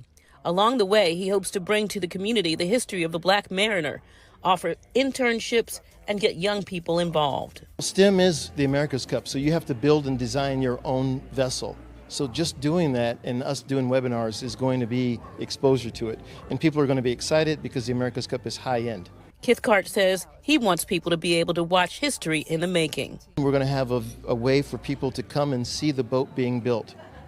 So we're going to partition it, and just like the video you saw of the build, we'll have a glass partition and people can watch from the other side the process. You can find out more about the ADM team and how you could take part by going to our website. Lisa Robinson, WBAL TV 11 News. An organization called African Diaspora Maritime just announced a first-of-its-kind sailing team that will be based right here in Baltimore. This team has some groundbreaking goals. Alex Glaze has much more on the story, and he's going to break it down for us. This is the chance for us to change the conversation in America, with Baltimore leading the way. As a member of the 1992 America's Cup winning team, Charles Cathcart knows what it takes to win.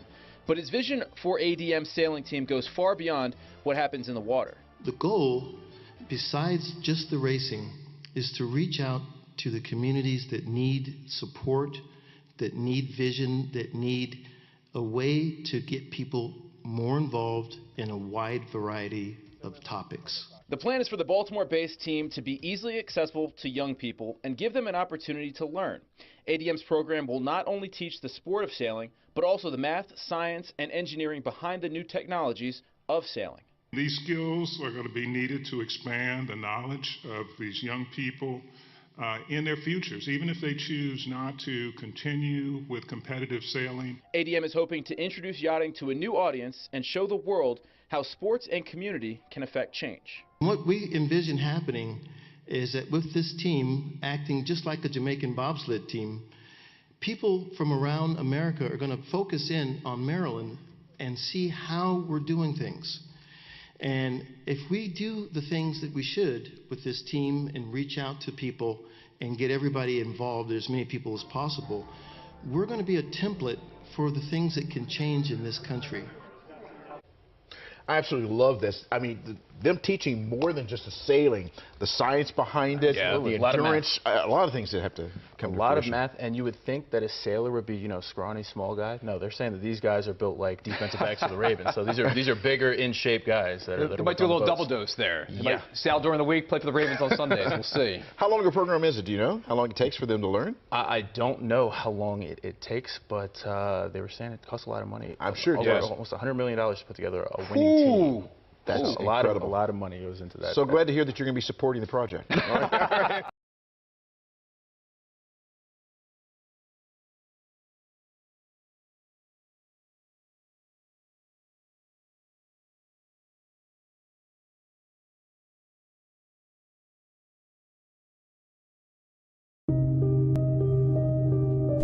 The Black Business Expo is changing my life. This year, they are giving away laptops and even $5,000 in cash to students just like me. I'm Alexis, and I want to go to college to fulfill my dream of becoming an entrepreneur. Help the Black Business Expo going to www.blackbusinessexpousa.com and also becoming a vendor, a sponsor, or donating.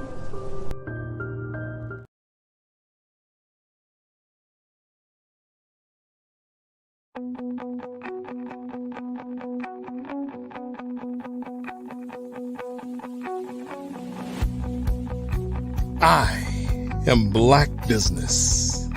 From the moment I wake until the time I sleep. Yes, I am Black business. I am Black business. Tell me, are you Black business? I am Black business. Do you support Black businesses? Listen, I support Black business because I am Black business. Black Business Expo, one of the largest business showcases in the history of Black business in the world. The world. Sign up today at www.blackbusinessexpousa.com or call 919-308-9090. I am Black business.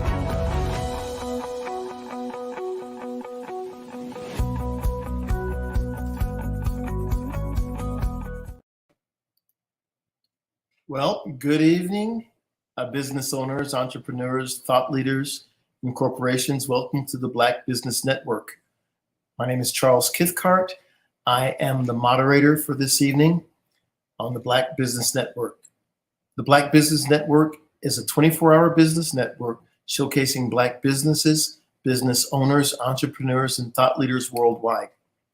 We have speakers from North Carolina, London, Singapore, Africa, Japan, and cities all over the United States. The Black Business Network is a global community sharing its business knowledge to empower, inspire, and educate businesses about business.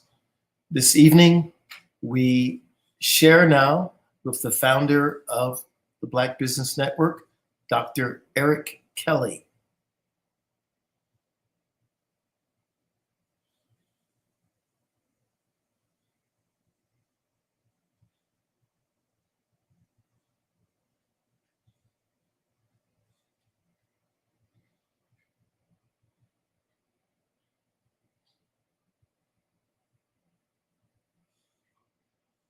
While Dr. Kelly is getting ready to come on, I just want to review some of the great speakers that we had.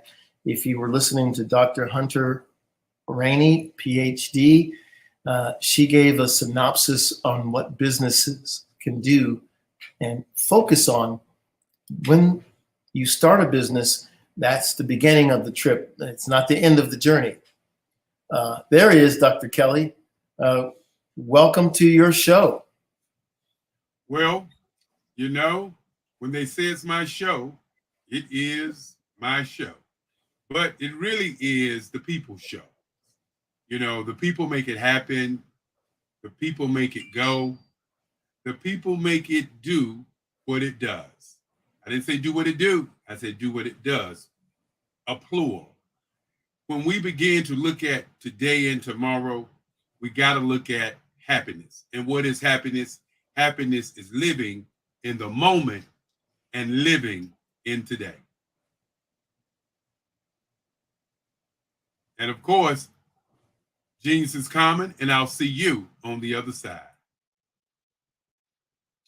You know, it's always great when we get an opportunity to come before you and begin to think about what are the things that makes life go around. Many times we must begin to talk about the game of time and energy. The game of time and energy. You know, all week, 7 days a week, I was thinking about what to leave with you after all these tremendous speakers from around the globe have said. On Monday, we had speakers to speak about inspiration, empowerment. On Tuesday, advertising, public relations, marketing, merchandising, and sales. Wednesday, 64 ways to do your business on the internet, social media, all day. And then on Thursday, diversity, equity, and inclusion. And of course, Friday, understanding that the average age on the planet is 29. With that being said, we had people talking about Generation X versus Generation Z. And oh, what a wonderful time Friday was. And then Saturday. Saturday was a time that we did Black business and the culture. And today has been Black business and the future.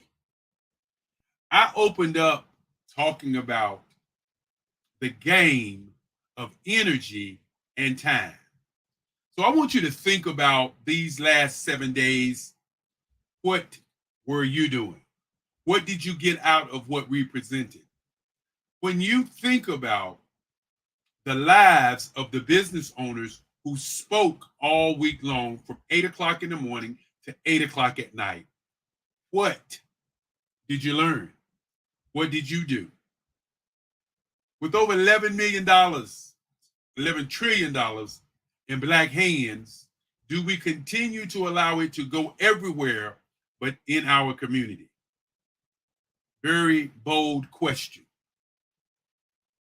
The Black Business Network is here to showcase businesses from across the globe. With that being said, for those who have been on this ride with us for the last 4 years, and I should say 3.5 years, because now we're on August of this year. September is right around the corner. History of time moves on. As I opened up with, and I'm going to say it one more time because I'm going to bring that to you strong this evening, and that is the game of energy and time. Ask yourself, what do you put your energy in, and what do you spend your time with to get to your ultimate goal or mission? That's got to be the key to life. Now, for those of you who have had the opportunity to be with us on this journey, and this journey is to do Black Business Live all over the globe. Yes, indeed, that's a bold mission, a bold goal, but it is not a finite mission, but an infinite mission. And the difference between a finite mission and an infinite mission is this. A finite mission would be just this week. And when we got to this, to today and to this very moment, at the end of this hour, this movement or this event is over. No matter how you look at it, it's over. That's called finite.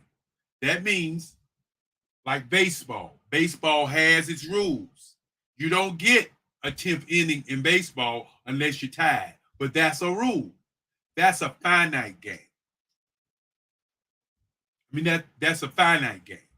So the Black Business Olympics is an infinite game.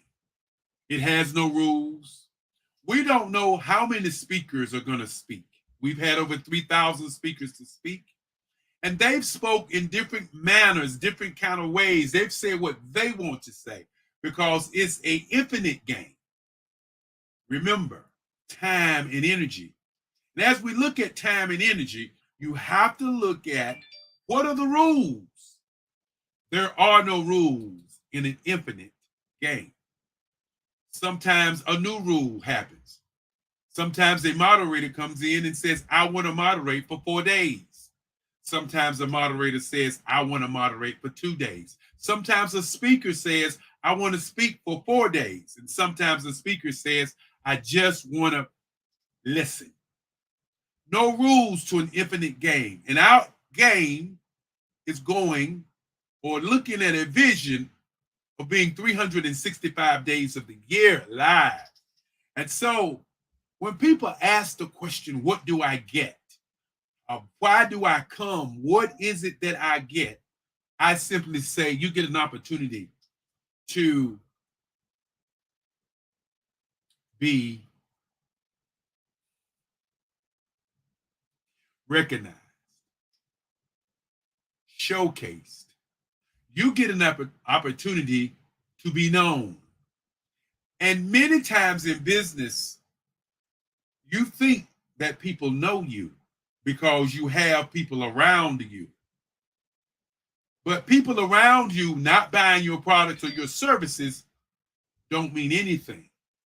So broaden your horizon, broaden where you live at, broaden doing business globally is an opportunity of a lifetime. When we get here on the last hour of the Black Business Olympics, I always like to thank individuals, business owners, loved ones, and what I call history makers. Because who really makes history? People that make history are the people that raise us to be who we are. And who you raise up to be who they're going to be makes you a history maker. And so looking at that and saying thank you, I like to start my thank yous out with my great-great-grandfather, who at the very early age of 7 said to me, I want you to be a lawyer because every family needs a lawyer. I looked him in his eye and I said, Papa, I don't want to be a lawyer. I want to be an artist. He said, well, if you want to be an artist, let me see your work. This was the first time that I was challenged. But the key to being challenged is to be ready. And I was ready. I went to the side of my bed, I brought out my drawings, and he said, oh, you do want to be an artist. He walked out of the room. A month later, he came in and he said, listen, this is what we're going to do. Since you want to be an artist, then we're going to start your museum right in this house where you can sell your art. And once I got into high school and became a very, very interesting individual in the art world, winning awards, he bought my first collection. Oh, what a man he was. Then I want to thank my grandmother who started in 1990 the Black Business Expo. She said because I got an art scholarship, she saw it in me, the change, and she wanted to change kids and students all over the world. So she started giving out scholarships to kids via the Black Business Olympics. I want to thank my mother, and as you saw earlier, Dr. Sharon Hunter Rainey, who also inspired me to create the Black Business Olympics. And with the Black Business Olympics, which is one of the largest business showcases in the world, yes, the world, they laid the framework, but not the footprint for where we're going. The footprint was laid by Malcolm X, who said by any means necessary, by Marcus Musel Garvey, whose birthday just passed, who said he wanted Black people to be seen in their greatness all over the world, even though the narrative was, let's take all Black people back to Africa. That was not the narrative that he planned. Yes, indeed. And Fannie Lou Hamer said, I'm tired of always being tired. They were the pioneers for what we're doing.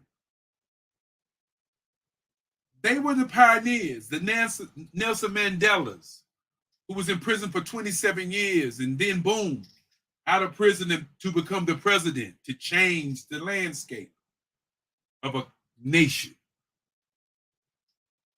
The Madam C.J. Walker, who in her greatness and her husband's greatness, who was an advertising guy, pushed a movement across the world and became the first millionaires in the world.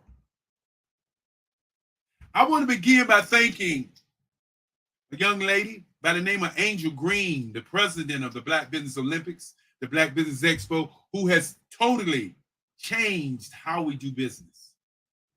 I also want to thank, as I look at and think in my head, I want to thank Lovella Stancer Kelly, my moms, of course, who make sure that this runs well, Francis Cagle.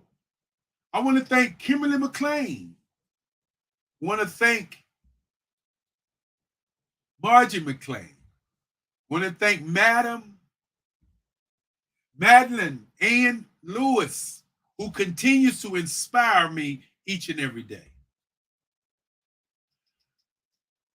I want to especially thank Gerald Stone, Sharon Hunter Rainey, and I want to thank Bree of Superwoman Business Services. Yes, Verena Morris, want to thank you for all the tireless work you've done behind the scenes to ensure that this event is powerful. Want to thank Tamisha Thomas, who pushed this information out on 20 other networks, along with the 10 networks that we had in place. Want to thank Our World Network, young man by the name of Anthony Weeks. Want to thank you so very much for allowing us to be a part of your nation. Thank you, Anthony. Now, as we think about all of the speakers last week, you know it's a big list, and every time I begin to talk about this big list, it's not an easy task because it was so many speakers, over 100 speakers. Want to thank Jocelyn McElderry. Want to thank Lawrence Nichols, who came in and spoke several times. As I said, this is an infinite game. Want to thank Mike Johns. Want to thank Loretta McNary. Want to thank the CMSDC, Carolina's Minority Supply and Development Council, for being one of our sponsors. Want to thank Dominique Simpson Milton, who brought Davion Henry, who's tearing down the statues all over the country. Want to thank Renata Brown. Want to thank the Black Wall Street Nation's CEO, Sharon Thicklin. Want to thank Tabitha Russell, who's getting ready to do another show next week. Want to thank all of the people who are making it happen for what we are doing. Want to thank Kadar Muhammad. Of course, I want to thank Dr. T.L. Holmes. And I like to take my time when I'm thanking people because, again, without these speakers, this wouldn't have been a great deal. Wouldn't have been a great show. Want to thank a lady I call my cousin, Sandra Wall Williams. We had a young lady who came, Chief Chanel Dickerson, who came on and talked about how she looked at what she wanted to be in life and accomplished it. Of course, the social media lady, want to thank Ida Mahurju. She's going to kill me because I hatchet her name, but she knows what I mean. Want to thank Shay Brown. Shay Brown, the salesman extraordinaire. And of course, I want to thank another young lady by the name of Kat Cacciardo. Kat Cacciardo, who is a fitness coach. She told us that she was 66, and you looked at her, she looked like she was 25. When I think a guy out in Las Vegas by the name of Jackson Chris, B. Jacqueline Jeter, and a superstar in the making, Shelly Jeffcoat, who said she wants to be the Oprah Winfrey of the network. Coach Trey Bell, who brought us Dwayne Golden. I want to thank a lady out of London. And you know, when we talk about people all over the world, we got people all over the world. I want to thank Maria Bond. I want to thank Edie Clark, Janet Butler, who came in again today to do a great presentation of Fireside Chat and moderated. I want to thank Bukeka Blakemore. Yes, indeed. I want to thank the young lady for introducing Fab Unite TV. Yes, indeed. I want to thank Carolyn Wilson, who was a co-host on the Oz Show. I want to thank Bishop Darrell Anderson. I want to thank Angela Baptiste. I want to thank Coach Peggy Muhammad. And you know, when I begin to thank people, it just rolls up into me what they did all week. How they committed for you, not for me, but for you to see them in their greatness. What did you do? Did you take notes? Want to also thank Dr. Step Audrey, who brought Dr. Keedy and brought the health initiative to this platform. Definitely want to thank a young man in radio, Jerry Smith. Want to thank Melanie Perry and Norma Hollis, who Norma Hollis did several fireside chats. Want to thank another lady by Tanya T. Wise. And Tanya T. Wise was a young lady who not only spoke about her company, she was a moderator. Want to thank Andre Ward.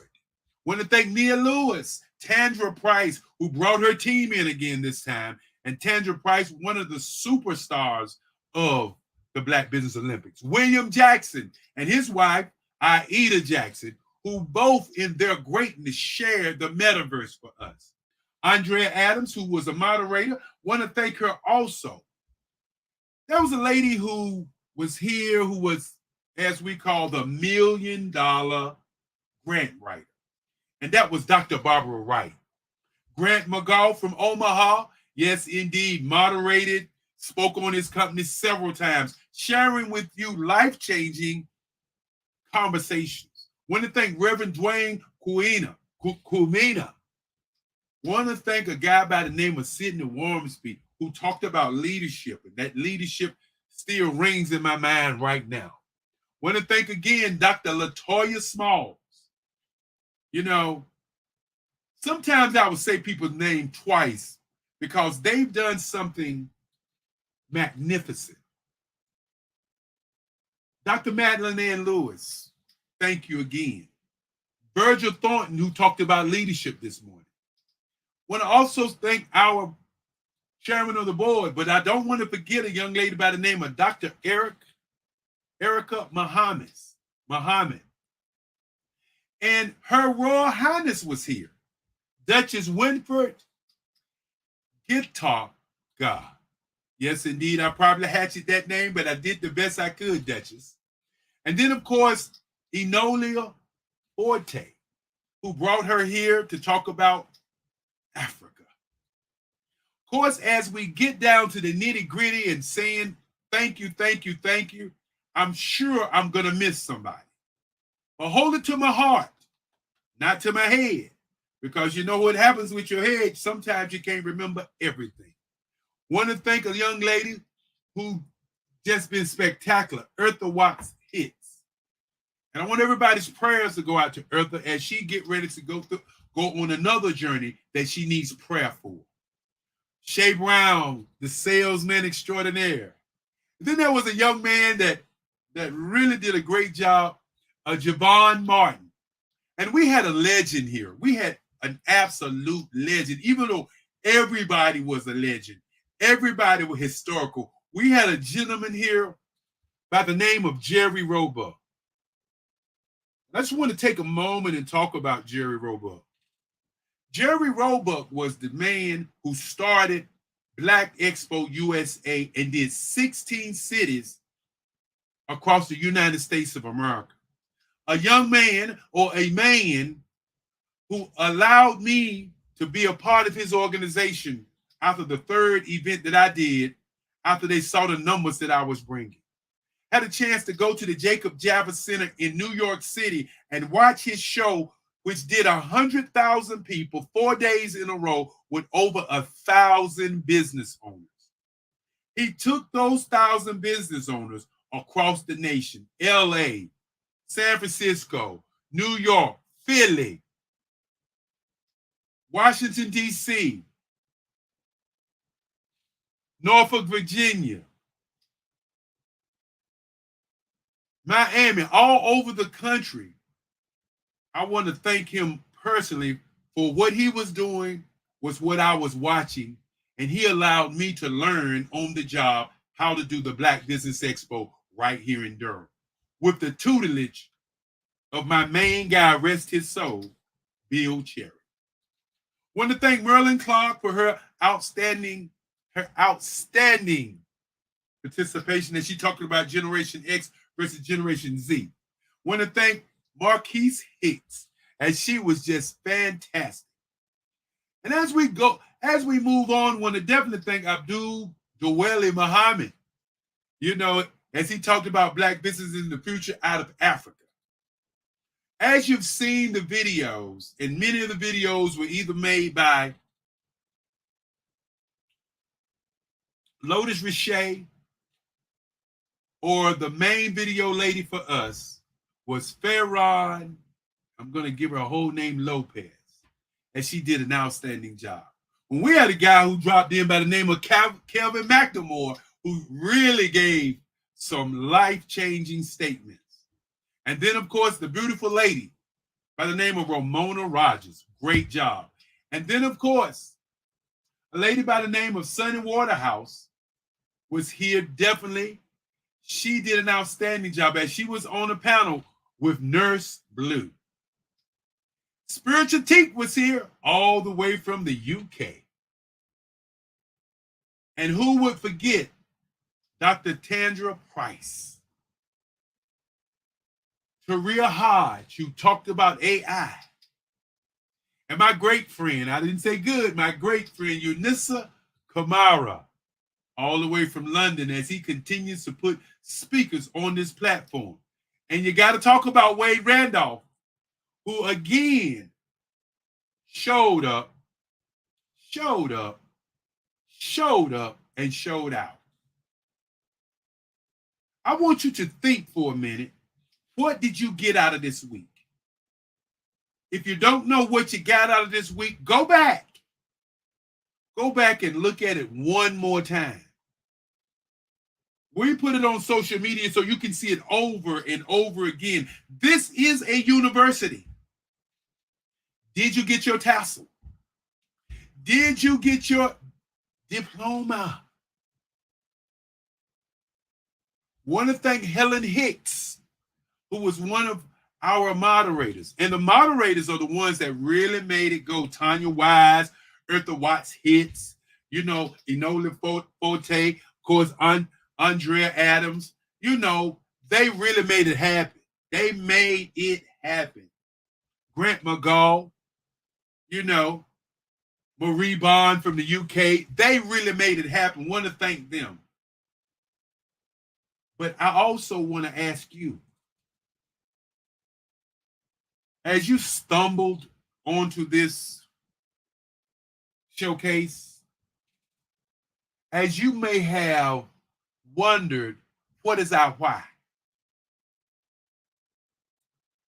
Our why is to change the epidemic of our kids committing suicide with the mindset that the only thing they can do to be wealthy and happy in America today or all over the world is to be an athlete, singer, dancer, stripper. As my mother say, don't say stripper, son, say exotic dancer. Or to be a criminal. To change their minds for them to see Black people in business. To provide scholarships for these kids to do something with their lives that's going to change the world. Think about it for a moment. All these businesses spoke because they wanted to change the lives of our youth, to stop them from committing suicide, 1 in 1,000. When you think about our kids being number one in something, we want them to be number one in business, in prosperity, and in happiness. And how do you get to happiness? Where many people live in the past, and that's called regret, where they're looking at what I shoulda, coulda, woulda did. And then other people live in anxiety, which means they're thinking about the future, what may happen, what could happen, what might happen. But then there's a few of us who live in the today. And today is happiness when you know your name, when you know you have an opportunity, when you can change somebody's life, when you can do something right now that will help somebody build a better tomorrow. Now, my message to the Black business community is this. You've watched 7 days of this. But more importantly, you have really watched almost 4 years of this. We did the first one when the pandemic hit. We did 4 the next year. We did 6 last year. We're working on 12 this year. So you've seen 4 years of business owners saying that they have something to give, not only to our young people, but to the world. So my question is this to everybody. What are you going to do? We ask for donation for these kids. We ask for computers for these kids. But what we need more than computers and money is for us as business owners to reach out to young people across the world and ask them, how can I serve? How can I serve them? Because they are the future.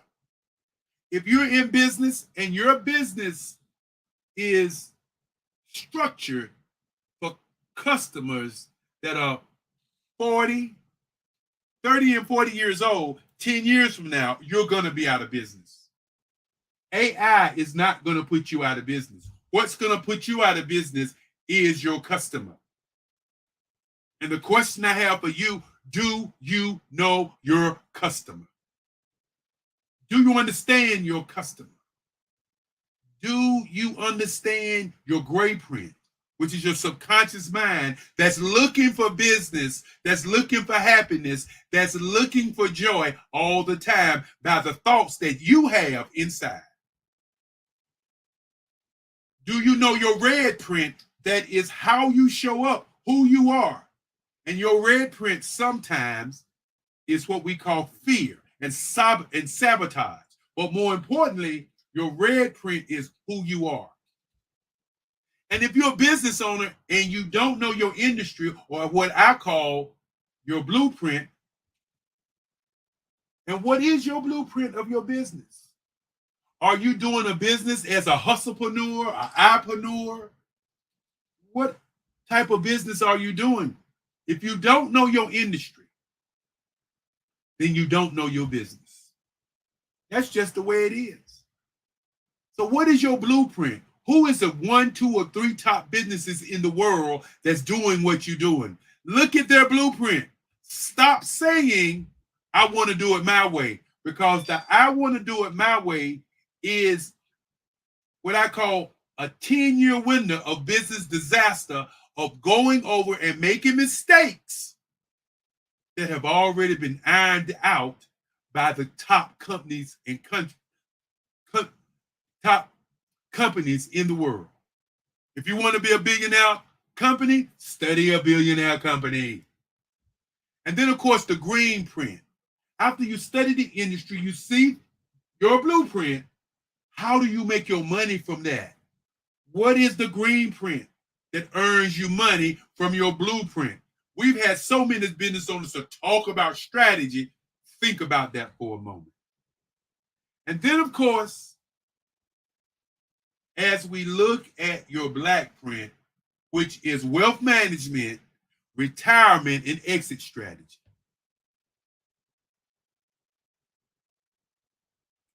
Do you have an exit strategy?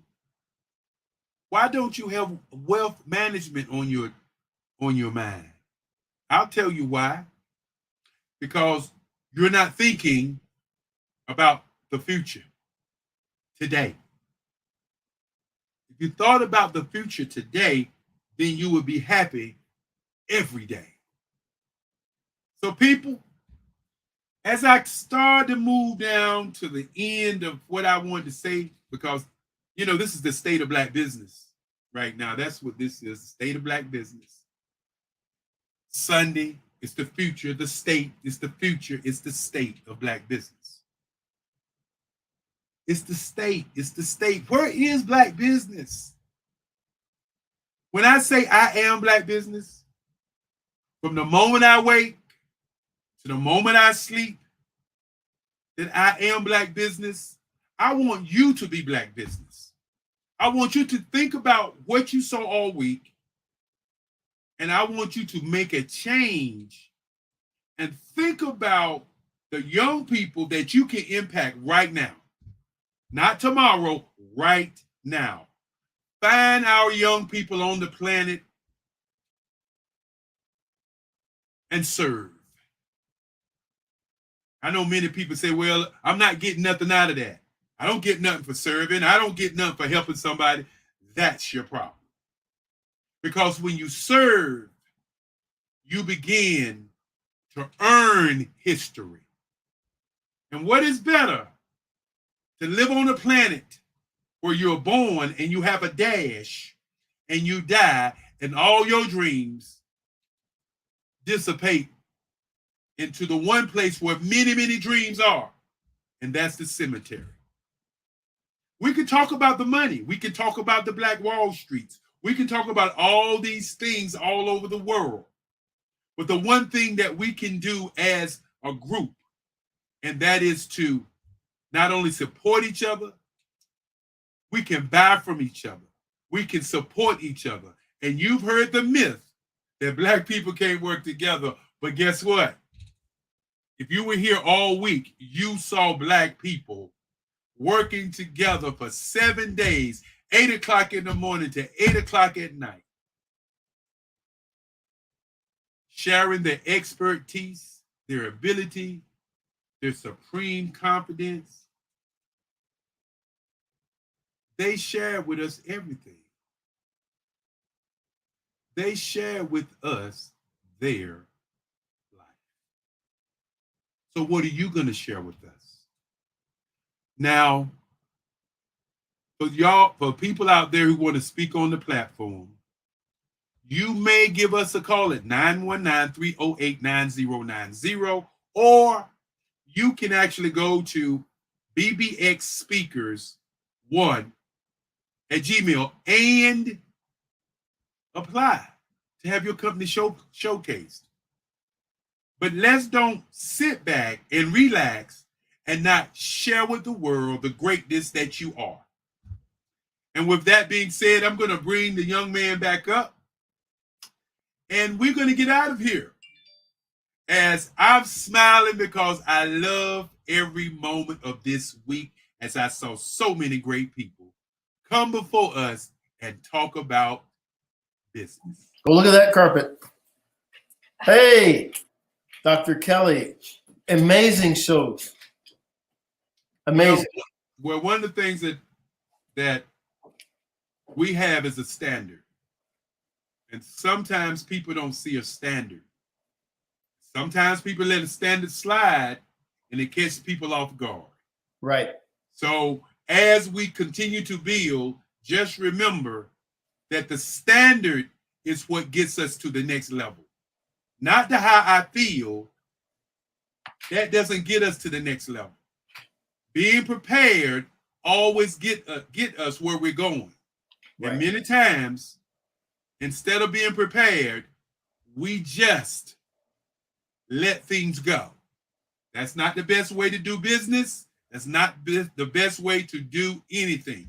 So just remember, as you look at this whole week, that the standard that we set is a standard of excellence from everybody, not from some people, but from everybody.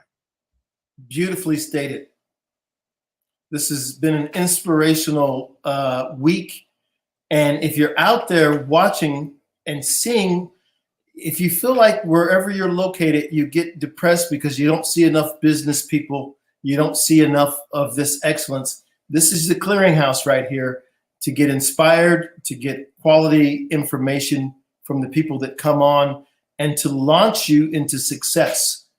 These are your mentors. This is your template. This is what you can grow by.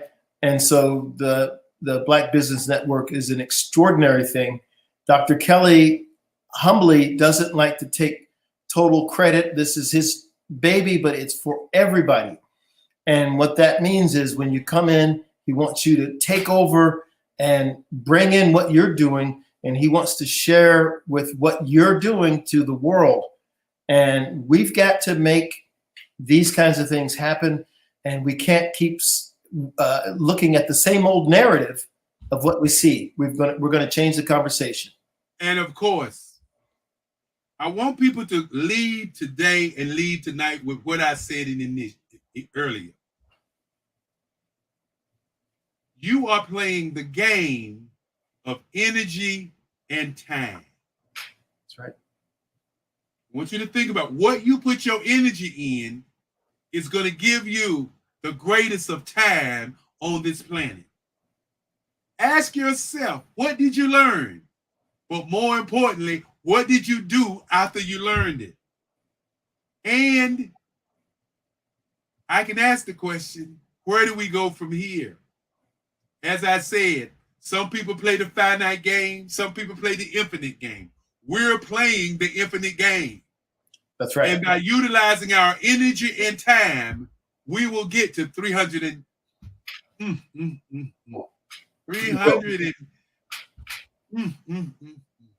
over 300 days of Black businesses talking about Black business across the world. And with that being said, you know, we talked about having a great time. I want to let everybody know that I had a wonderful time. And to each and every one, and to you, Charles, thank you for being the guy that you've been to, you know, sail the ship on in as a captain of the last 5 hours. Thank you again. And as we say, genius is coming.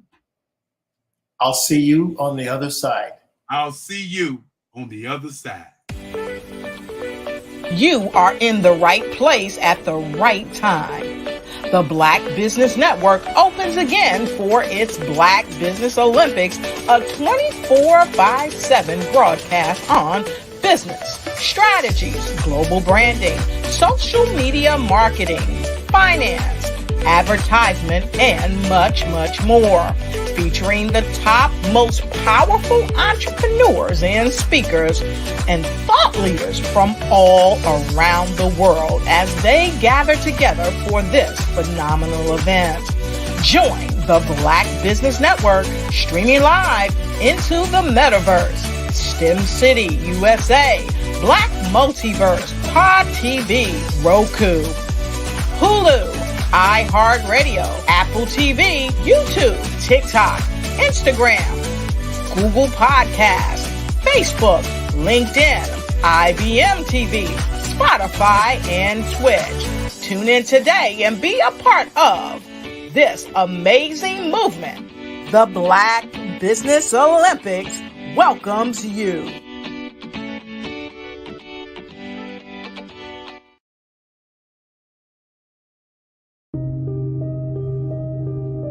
The Black Business Expo is changing my life. This year, they are giving away laptops and even $5,000 in cash to students just like me.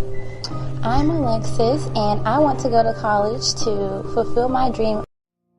Did you know that approximately 333.34 million businesses exist today, according to a report from 2021? And you may be one of those businesses, or maybe you're not in the business market yet, but you're aspiring to be a business owner. Well, guess what? You're in the right place at the right time. Because let's face it, everything is about timing and opportunity. Hi, my name is Dr. Lotus Richey, and I'm the CEO and founder of the Lotus Richey Coaching and Consulting LLC, along with the Lotus Richey Ignite Show.